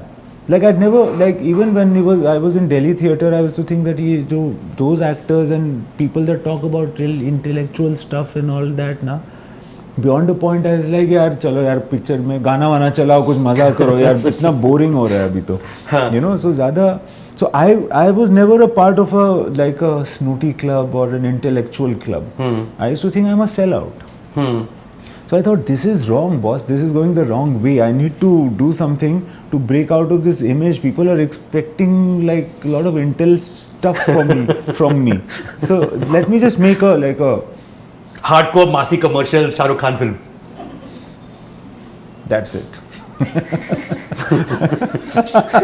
Not Shah Rukh Khan, right? But let me make a film that is completely easy, accessible, and it has no, claims of being intellectual. You know, there is a beautiful interview. I don't know if people who are watching this maybe want to check it out. It's an India film project with Javed Akhtar. I did a conversation with him some time back, and one thing remained in my head. He said, "I'll tell you how a flop movie is made." And he said, दो ही चीज हो सकती है, या तो आप बना रहे हो कि यार यही लोग देखना चाहते हैं, बना दो, और या ये कुछ intellectual point है, मुझे ये डालना है. In both cases, you'll make a flop film. And I thought that's quite perceptive of him to like, you have to be eye level, not looking down or looking up, right? Absolutely. That's absolutely. Do you think that could have happened with Sejal, Harry Met Sejal? No, the combination of things, and then too many things, right? Yeah. So then you do a lot of things, and some of the things, and sometimes a film doesn't work. Doesn't mean everything was wrong. Right. There was something very, very nice in it as well, and I think that very many precious things also get lost. But I totally agree with Javed Saab. Like if you feel that मैं कुछ सिखाने वाला हूँ picture के अंदर, तो वो picture flop हो जाएगी. And also that what I'm going to make a massive film. नहीं, यही लोग चाहते हैं. लोग यही दे दो, हाँ, इनको यही दो. This is what you're looking down on public, right? Yeah, you're looking down upon. I didn't feel that लोग यही चाहते हैं. I wanted to become more accessible and common. Then I realized that's not how it is. You have to just make films that you want to make. That's all. I mean, so strange that I have to look into what I want to do, and that is what has a chance of success. What about Love Aajkal? What state of mind were you in when you were making that one? The second first part? Or the second? The second one. You know, we've had Sarah on Sit With Hitlist, another instance, and this was one time I think that was not so positive, Imtiaz. We could have only one negative actually. Yeah, in this case, and she said I love negative. she hated herself in the film, and she's kind of mentioned it in so many words, roughly same. I mean, I don't know the exact same words, but something in fact how she didn't like herself in that movie. Yeah. What did you? I mean, what state of mind were you in? What did you think of it now that when you look back with the distance I of feel time? that, like, there was something very sensitive in that film. And my English teacher, Surupa Mukherjee, said that when she saw the film, she was reminded of her English classes. She said, there is this strange thing that young people have. You explain to them things and you ask them, have you understood? And they say, yes, miss, I've understood. But actually they haven't. But they won't say that, no, I haven't understood, while in class. And she said the same thing has happened in this film. The youngsters in the film perhaps didn't get what you were trying to say. So I'm not blaming Sarah. Sure. See, the point is, direction is a process of working with an actor. The actor is not obliged to understand. The actor is like surrendered, na? Right. So right. But I did not get it that I had to kind of explain in different ways to get them to that that point where they could own the material. So they said the words, but somehow that the owning of the material I couldn't get through. Like somehow that didn't communicate through to all of us, from the script to me and to the actors perhaps. I mean, there is that dreamy side of you, Imtiaz, and that's kind of obvious in conversations as well. But when you have, like, say for instance, a Love Aajkal, when you have When Harry Met Sejal, even as a producer, I'm saying, let's say a Thai massage or a Dr. Aurora. I mean, again, I'm not going to good or bad because that's so subjective, but they were not pop culture moments. Maybe she was also not a pop culture moment in the way that, say, Rockstar is. Do you consider that a rough patch ever? Like, does it seem like, or maybe a writer's block or a rough patch? Does it ever happen to you? Do you ever feel like you're in a rough patch? Always. Always. Always, because you're always struggling to find an answer. And really, these things come and go. But I, at all points I'm thinking about or engaged with a certain challenge. So I'm only worried about that at that point of time. Right. So I don't think that I'm in a rough patch. Aisa to I didn't feel, although some of my films have not done well. So actually, she turned out very successful for us in a different way. But yeah, see, also Rockstar and Jab We Met, in perception of the so-called narrative, is a different film or has a different reaction to what it actually had. For instance, when Jab We Met released, it was lukewarm.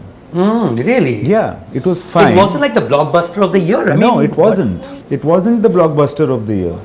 It was okay. And it was like doing well. Oh, nice, cute film. And then a movie that was supposed to do very well 2 weeks later didn't do that well. So we got more shows. And the third week became better than the first week. So obviously it was climbing like that. The first week and the first 2 weeks was okay. Third week was bigger, which was a little, oh, wow, this is a nice surprise kind of a moment. And then it ran for its 5 weeks and then it went from the theatres. It was like, okay, theek hai, yeah, this film is fine and it's done well and it's recovered its money and it's done okay and a bit. And then I think 5 weeks, 6 weeks, and then I went to America actually. And then 1 month later or something, I got a phone call from there, from India. And then my niece realized that Mamu is also on TV. While this phone call is, am I on TV? What? I can hear my voice in the room. She said, what is happening, Mamu? And all of that was going on. So, and then it became a bigger and a bigger success with television, then with the digital medium, and so on and so forth. And it is now, it's such a big thing, Jab We Met, but it wasn't like that always. Yeah, again, we've had Kareena Kapoor on the same show, and when she's talking about how she was doing Jab We Met, and in her head it was like, acha koi ban rahi hai picture, low budget. But the big thing that she's working on is Tashan. Oh yeah. Right? And I don't think anybody remembers Tashan, and I don't know anyone who doesn't remember Jab We Met. I guess it's also like a distance of time that you look back, some things survive, some things just don't. Absolutely. And she was trying to get into the the best zero figure possible, Yeah, because she Pakistan. had a bikini scene or something Right, like that, right. and we were like, oh, because she's going to take so much time to get into that shape, she has the time to do Jab We Met. That's how it happened like that. So I was literally given 21 days to do the pre-prod before starting the film, otherwise it would never get made. Oh wow. And Shahid was free and Kareena was free, and it's like they were sitting on the film, let's do this sounds nice. I narrated to them, they were like, let's do it, but we have to start now. And I hadn't written the dialogue and I hadn't made the music, and then there was the screenplay was not completely complete. You had an outline. I hadn't, yeah, I had More I than had a outline. screenplay. I mean, I know you had a script, because again, see, look at the number of instances I've given of people who've been here and spoken about you. So this is Shahid Kapoor, and you go to meet him with a script in your hand, and it says Geet. and Shahid tells you कि भैया अगले hero के पास जाना तो नाम बदल देना. Nobody's going to be in a movie where the movies are on the heroine. Do you remember that incident? Yeah. I do remember, and Shahid has guided me quite a lot. He also told me very significantly, I'll never forget, I always thank him for this. He said, यार देखिए ना, अभी हमारी picture थोड़ी चल गई है, right? सो अभी जो तुम दूसरी पिक्चर इसके बाद जब तुम आप बनाएंगे ना sir, don't fix price right now, because I feel this film is climbing, so don't fix price right now. So I said, acha, because I was told this one, like, I can ask for X number of lakhs. He says, maybe you'll get twice that, and who knows, maybe you'll get once. Allah was like, he's not selling you drugs. Once year also. And I said, Arey yaar, Shahid, come on, you're like really, aisa. Don't fix right now. Please don't fix. Just don't fix right now, okay? I said, ऐसे थोड़ी होता है यार. I'm going to talk to somebody. He's going to ask me, just don't fix the money. Say yes. You call me. Don't fix without calling me. Because he thought ये बेवकूफ है, इसको लोग बेवकूफ बना देंगे यहाँ पे ना. तो Shahid was like self-appointed guide. That's for amazing, money. though. That's very sweet. Very sweet. Very sweet. He says, don't fix the price right now. Say yes to the film, but don't fix the price. And which was the next? I mean, what were you? It turned out to be Jab We Love Aajkal with Dinu. Right. But I waited, and Dinu suffered. You ask him, he'll never forget this.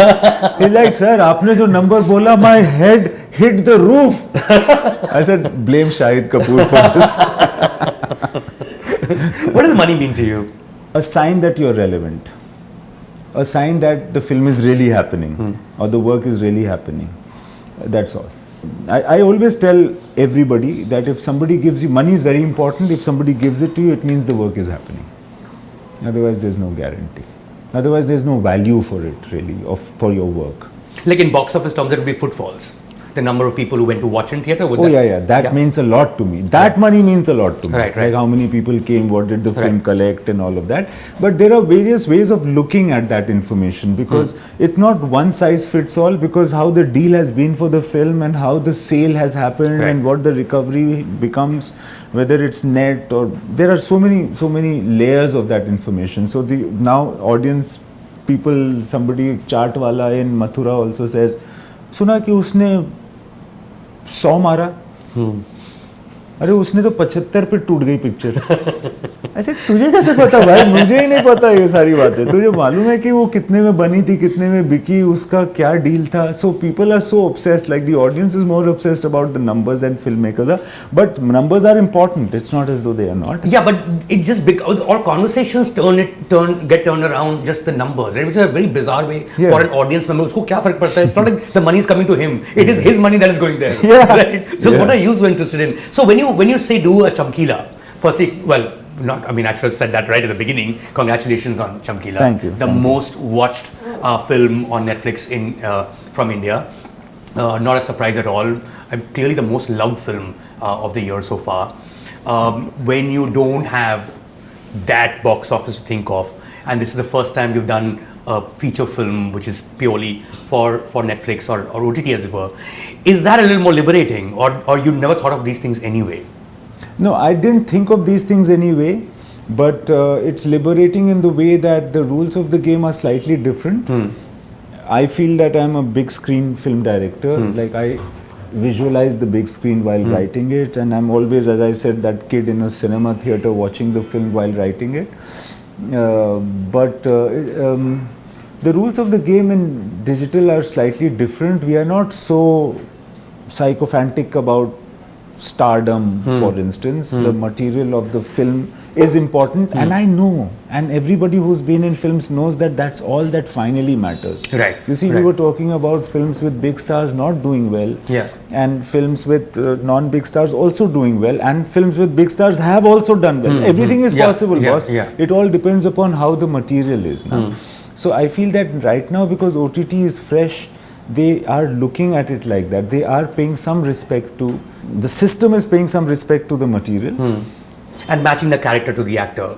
Things like that. Right. Over here, in films, individuals do that. But the system seems to not agree to that.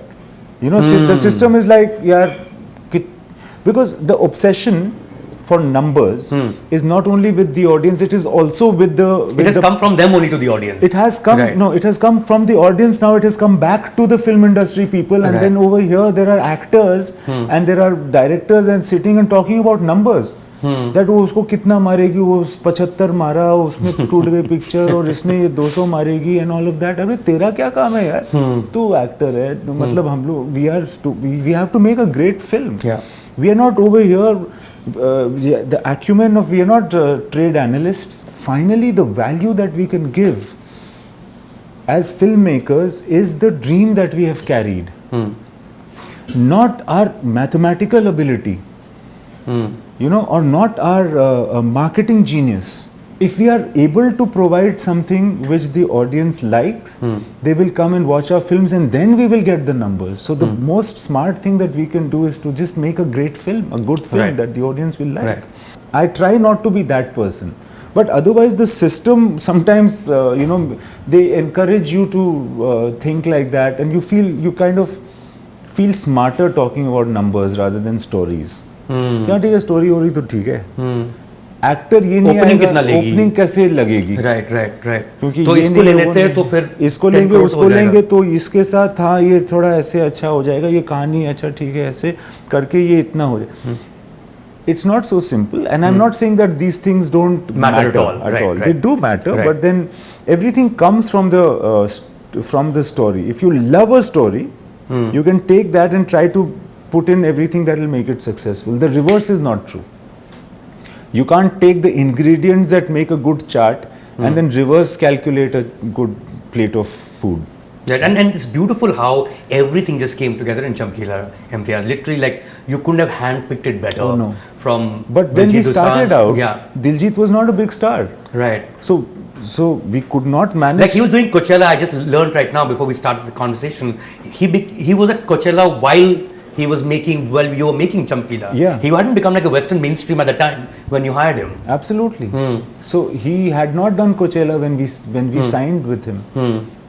And so it's kind of happened simultaneously. So at the end of the film, which is always what it is, you know, an actor, whatever his so-called market value is, can be different by the time your film releases. Right. So you also have to factor that. And anyway, so he became a very big star, but when we started out, he was, for Hindi films, not such a big tested star. People said, iski kitni opening lagaye? It is like, there is no calculation, there is no basis for what Daljit Dosanjh can fetch, if it is some number that he can fetch. Where did you first see him? Which film did you first watch him in? Udta Punjab, I'm guessing? Yeah, Udta Punjab is a film, and also I'd seen a film, Filori I'd seen. Right. Filori. Right. So these two films of his I've seen, but I also know him because he sang in Jab Harry Met Sejal. He sang a song, and I had known of him because I've seen him on television, etc. So Diljit, apart from his films, is also known through various media, right? So I knew about him, and I knew that he's a very good actor. I somehow knew that he's a very good actor. There's something about him, you know. Very good actor. Plus a Punjabi pop star already. Oh yeah, exactly. Already a singer. And he knows more about Chamkila than I do. He done a movie, right?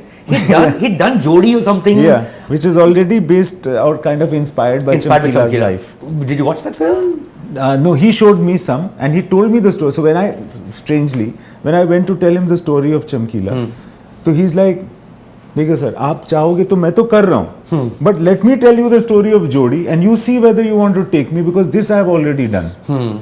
So now, so instead of me narrating anything to him, he narrated it to me. He narrated Jodi's story Jodi to you to me to say that before hearing your narration. Yeah. So I said, नहीं ये ठीक है, कोई बात नहीं, we'll manage. You know what I find very interesting, because you mentioned narration. I can't remember whether I saw you in an interview saying this or someone told me about it. Ranbir Kapoor narrated Rockstar to you, and it is your script that he had heard somewhere else. Yeah. How does that even work? So Ranbir Kapoor has a lot of friends, or had a lot of friends who are in the film industry, right? So they're assistants and they're around, and so I many years back was making this film, Rockstar, and it didn't get made, but there was talk about it, and there was the story must have gone around, etc. So years later, now I made Rockstar. Didn't get made. This was after Socha Na Tha. Then Jab We Met got made. Then Love Aajkal got made, and then now again I was back to making Rockstar. So I approach Ranbir Kapoor for it. I meet him at some. Again, the common thing about Ranbir and Alia is that I met them for the first time At a screening. At a screening. And they chased you down. They didn't chase me down. Anything. Like when I got to Alia, she chased you down. So Ranbir was sitting next to me, and like we were both very happy to meet each other. Which movie was this? Do you remember? Yeah, this was shot by Carlos Catalan. That's how I was there. My friend Carlos. So must be a Zoya Akhtar movie. It wasn't perhaps? a Zoya film. Okay. Carlos had come to, actually, you know, Carlos came to India for the first time to shoot a music video with me. No shit, seriously? Yes, and that's how he came here, and he did his rounds, and he met Zoya, and there's a very rated story about like our conversations, the three of us, and then I met Zoya. Carlos Catalan being the DOP, cinematographer, many films, most of Zoya Akhtar's movies, yeah. Yeah, and who got high acclaim and awards and everything for it also. A wonderful guy, Spanish DP. He and I had done something together in Hong Kong. We'd done some documentary. Like an ad film or a... It was a documentary for Hong Kong tourism. All right. Long back. That was fun times there. So Carlos and I had hung, and we were friends, and that's how he had come to India. So I don't remember the name of his film, but that was the first film that he had done. Right. Carlos had done. So Ranbir had come for some connection to see that, and I had, and we were sitting together, and it's like we decided to meet, and you know, that I'll tell him. There was a story that I wanted. And you knew him? Because, I mean, was this before his debut or after his debut? After his debut. Okay. And I hadn't seen that film. You hadn't seen Sawarya yet? I hadn't seen Sawarya. But you knew who he was? I knew who he was, right. And then there was... and I had done Love Aajkal, right? By that time... You were well known by then? Yeah, I had done Love Aajkal. Right. Jab We Met had released, and Love Aajkal was being made, so his dad must have told him about me. Oh, hang on, Deepika had told him everything about me. Right.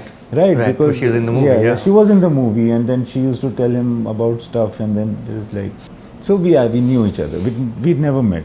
This is how we met, in this screening, and then after that we decided to meet. Then I went and met him, and I told him, I was telling him the script that I came to narrate to him, which was some other script. Then he said, "Has that script been made yet? No, a movie, not yet. No. Okay. So is it still relevant? Yeah. But that's we'll think about that later. And now something wonderful can happen with it. But that's separate. Before actually I got on with it, I said, will you read this? And he said, yeah, I'll read this. I think that's how what it happened. We didn't really get around to talking about that film.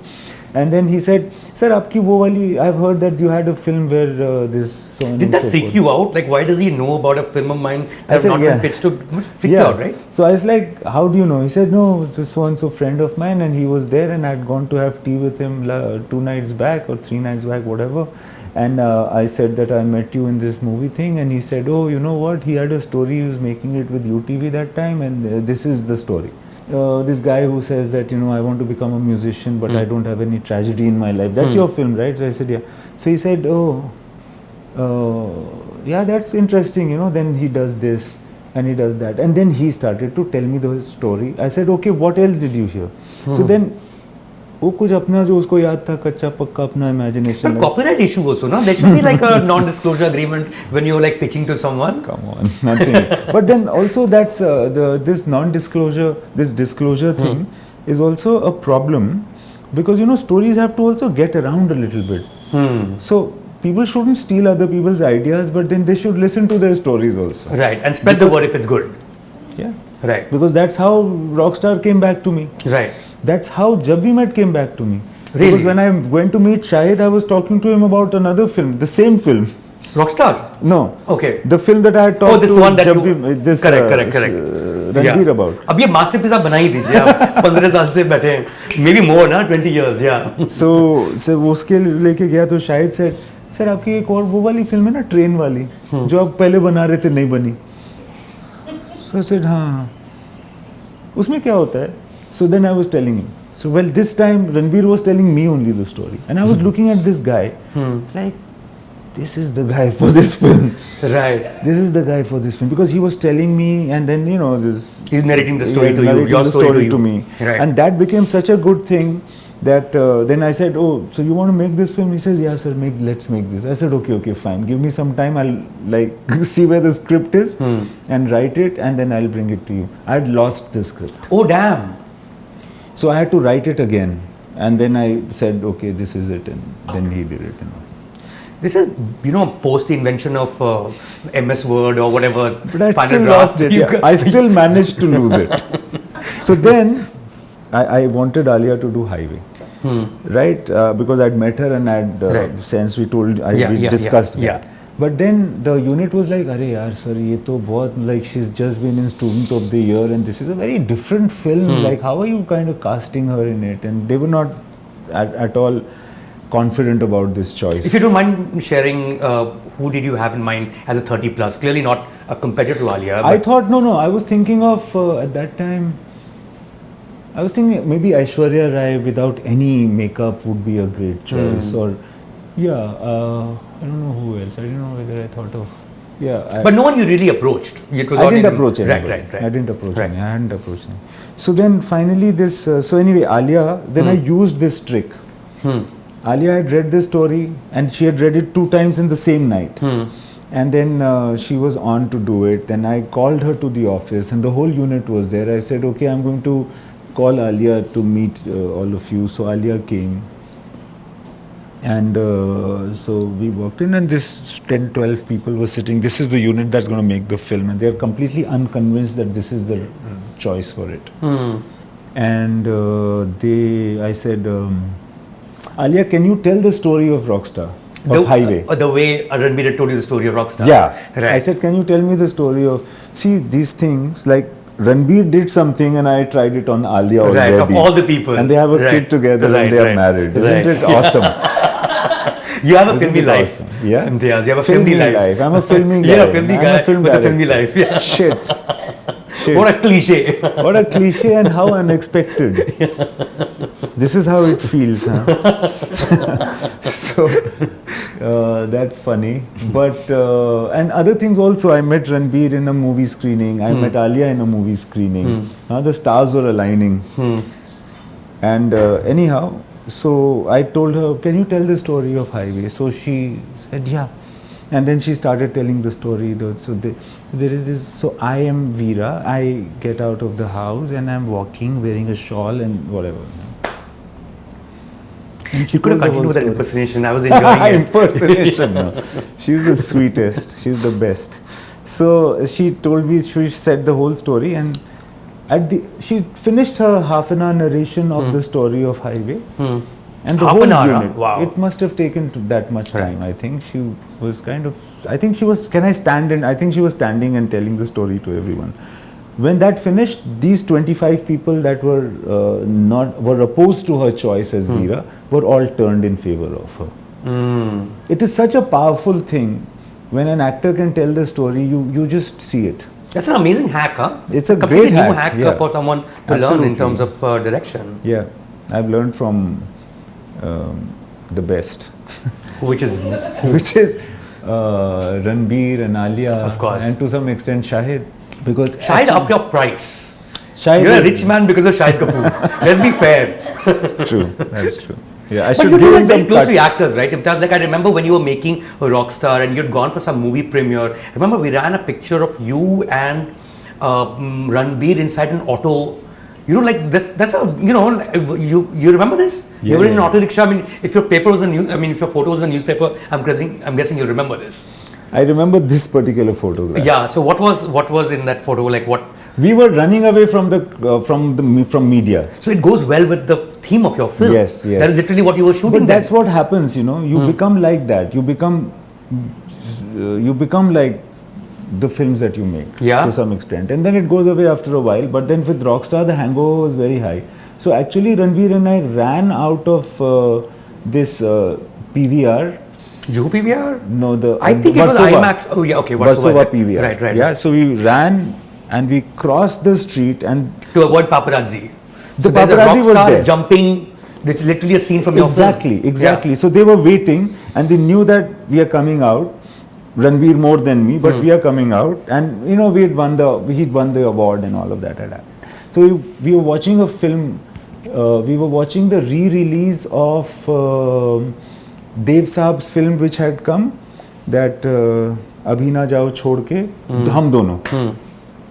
So then we saw that film, and then we came and we saw that these guys are here. So what we did is we 1, 2, 3 ran. And we ran across the media, and they were like, we ran across. We come down the steps. We actually climbed the wall. We crossed the street. We went onto the island. Auto rickshaw coming from the other side. We just jumped into the auto rickshaw. By the time the media came and started clicking pictures, and those are the pictures you're talking about. And we just ran away for the heck of it.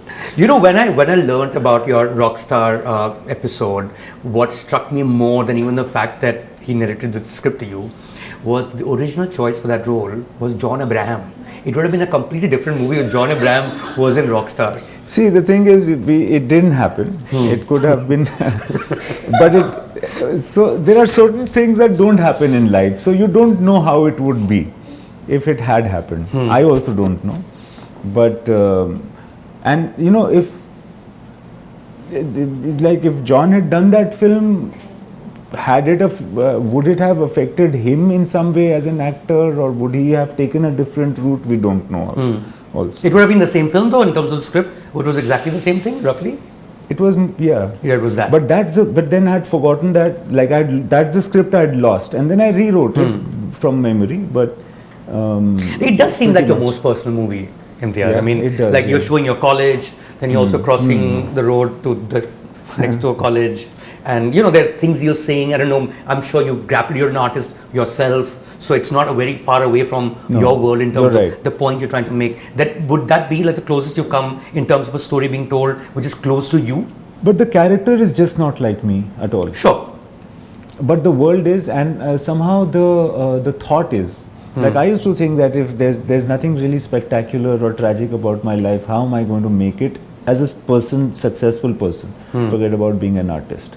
So I had that issue in my. You grappled with it I've yourself. grappled with it, and this guy said, Diljit said in an interview of Chamkila that he'd grappled with it. That he used to say that tragedy nahi hai meri zindagi mein, how am I going to be a singer? And he said, कोई बात नहीं, ऐसे continue करते हैं. You know, very nicely it said that. So yeah, I had that issue. So in that way, personal, yes. Also, you know, this sometimes this illogical attachment, passionate attachment to issues which are actually not from your own life. Like this whole thing of Sada Ha Kaithe Rakh, this angst and this passion, it doesn't come from a logical source, either in his life or in mine. You know, when I look at some telling moments from my own films, the few of them that move me, I don't know where they are coming from. They're not coming from my direct life experience. But they seem to be coming from a source. That also ties me to Rockstar, because in Rockstar also a lot of things that he ends up doing is not really coming from a distinctive source from his own life. Right, which is true for all of us, right? Which is, you know, we can have an opinion on Gaza, or we can have an opinion on America, but doesn't mean we have to face the consequences of it ourselves. But we care. We care for what's going on, and we say it, right. Coming towards the end of this conversation, Imtiaz, a couple of things I want to know from you, because it's always baffled me. One, because we're talking about Rockstar, you had Nargis Fakhri in it, and that's a person you saw in some ad, and then you went and met her in Prague, and which is like the bizarrest casting story I know of. One, why did you think of that? Like, there is so many people you cast from the city or India itself. Second, in Love Aajkal, you had a Brazilian actor playing a Punjabi pinned girl. Where did that come from? Both these. Yeah, both these. So the second one first. What did Giselle happen? Montero. Giselle. Yes. So Giselle came to meet me because she was on a contract to do some advertising work or modeling work in India. And through Anaita Shroff, who was doing costume and is also a friend, I met her for another part, for a part where, you know, if you've seen Love Aajkal, the girl who is Saif's girlfriend in the film, like Jay's girlfriend in the film, who's a British girl, we were looking for that part, and at that point in time I was thinking that she should be like a Brazilian person? Like a Brazilian person, right. like a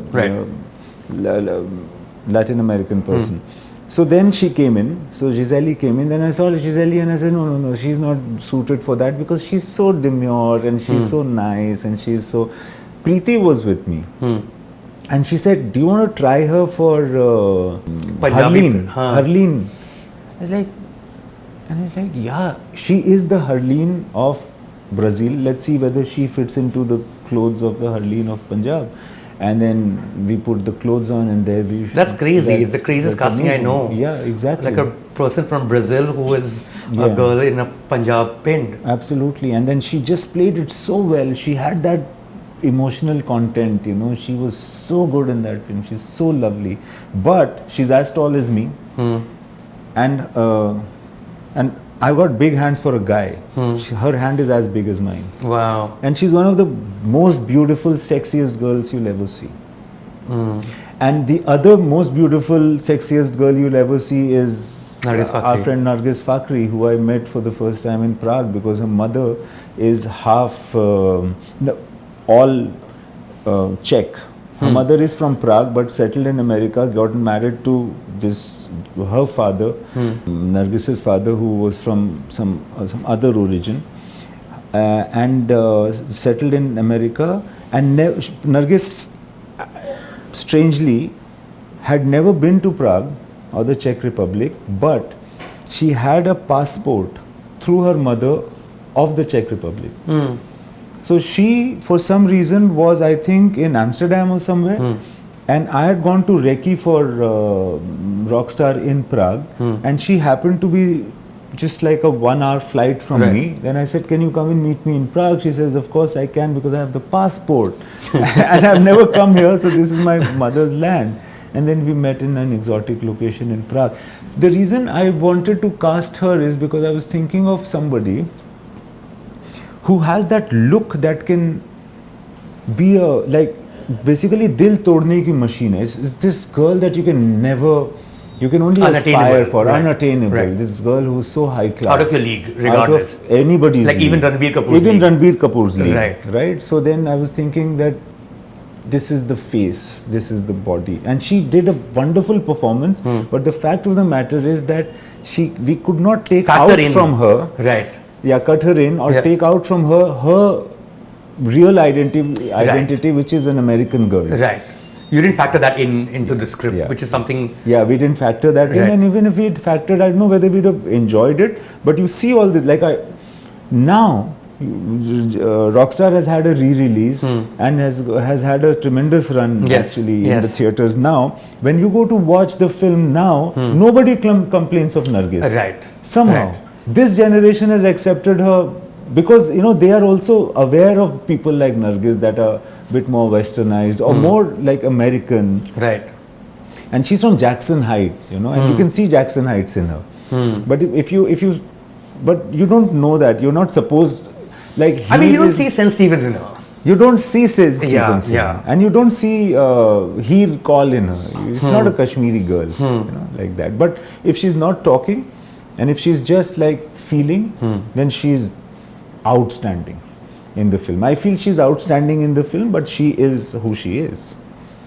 Final question, Imtiaz, and there's something that you've said, and that's really pissed off a lot of fans of Jab We Met. Shit. Okay, in a recent interview, you were asked if Jab We Met were to have a sequel, or if they were in real life a couple, what the hell would happen to Aditya and Geet?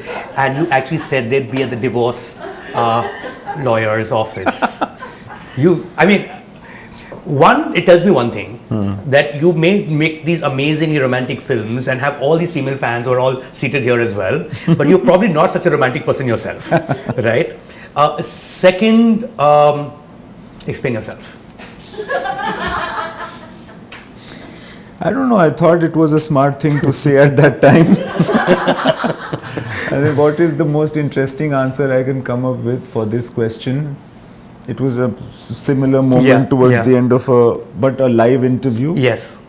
I said this, because films have to be dramatic. And what if they are at a divorce lawyer's place, which means that if the beginning is that, then the end will be that they're happy together, right? Well done, you. You understand? Well done. This is how a film should be made. Yeah. Like if they are happy together, then what's the story? Yeah. You What's have the to conflict? start exactly. You have to start at a crisis and come to a solution. So we start, let's say, this story with Geet and Aditya sitting at a divorce lawyer's, heartbreak, alleging like things to each other. Tune ye kiya, ye. And then from there, they come back to rediscover who they were. On some other journey, maybe. Right. Of course, be a very different film. Like Tanu Veds Manu, I think starts with the divorce. Oh yeah, the couple. So then, damn, we can't make this because they made it already. No, I mean you have a different movie altogether. But the first part of this question, which is actually my last question, to do with love, and we can have a long conversation on love, as we can do a complete masterclass with you. But clearly, there's a whole night we'll be spending here, so that's not going to happen. I'm going to just end with something I remember reading from an interview of yours many years ago. I thought it was a very funny line, and I don't know how it was perceived, but you said that because this is your understanding of love, you said that a married man is the most version of himself. What did you mean by that? And if you remember saying this, and clearly it was like on print, but what did you mean by that? Well, there was a lot of context to this. Yes. And all of that was missing in that interview. And I was like... there was just the headline left. There was just the headline Right. left. Some of the context I've forgotten myself. See, marriage in itself is nothing. I feel marriage is, I think relationship is important. What you have with a certain person, whether she be your wife or not, that vibe is important. And then sometimes you start playing married. And then you dumb yourself down. For the wife as well, the same thing applies. That you dumb yourself down and you start to play the rules of the game rather than respect each other for who you are. And that is when you become a bad version of yourself. Give an example. It's like a husband and wife are supposed to do things together. How can you go on a solo trip? You're a married man. That kind of thing. Right. Then you say, oh, right. you know what, we'll all we'll watch all films together. Why? Yeah. So you lose your individuality, you feel bad about it. And you think you're doing the right thing. You're doing the right thing, the good thing. You feel that you have something over on her and she feels the same and both of you are feeling... it's not necessary. If you're friends, you can say that, hey, I don't want to watch that film. Why don't you go ahead and watch that film that you enjoy while I read this book? So, but you play married. Like I want to go to Jumri Talaiya. You want to go to Switzerland, we can do this. But this whole bracket is what, in any case, any relationship bracket I'm not in favor of, but marriage, I've seen a lot of people play that part and then they become bad versions of themselves. And there's resentment at some point. There can be. Right, it'll come out in other ways. Exactly. Right. And and then you start keeping secrets from the one person that you have actually sworn to never have secrets with. and then you start to get pressurized by that one person who's supposed to be your person and your companion. Like all of the things can start happening potentially, can start happening with this person if you play marriage rather than the relationship itself. This is what I think is a problem. Aptly enough, we've ended this conversation with Imtiaz Ali's Gyan on love, as it should be. Never. Please don't follow anything. Disclaimer. Yeah. This has been an amazing time. Thank you very much, Imtiaz, for being on Sit With Hitlist. It was a pleasure talking to you as always. Cheers. Thank you. Yay, this was so much fun. Subscribe to Midday India. Get direct notifications on all our videos by clicking on the bell icon.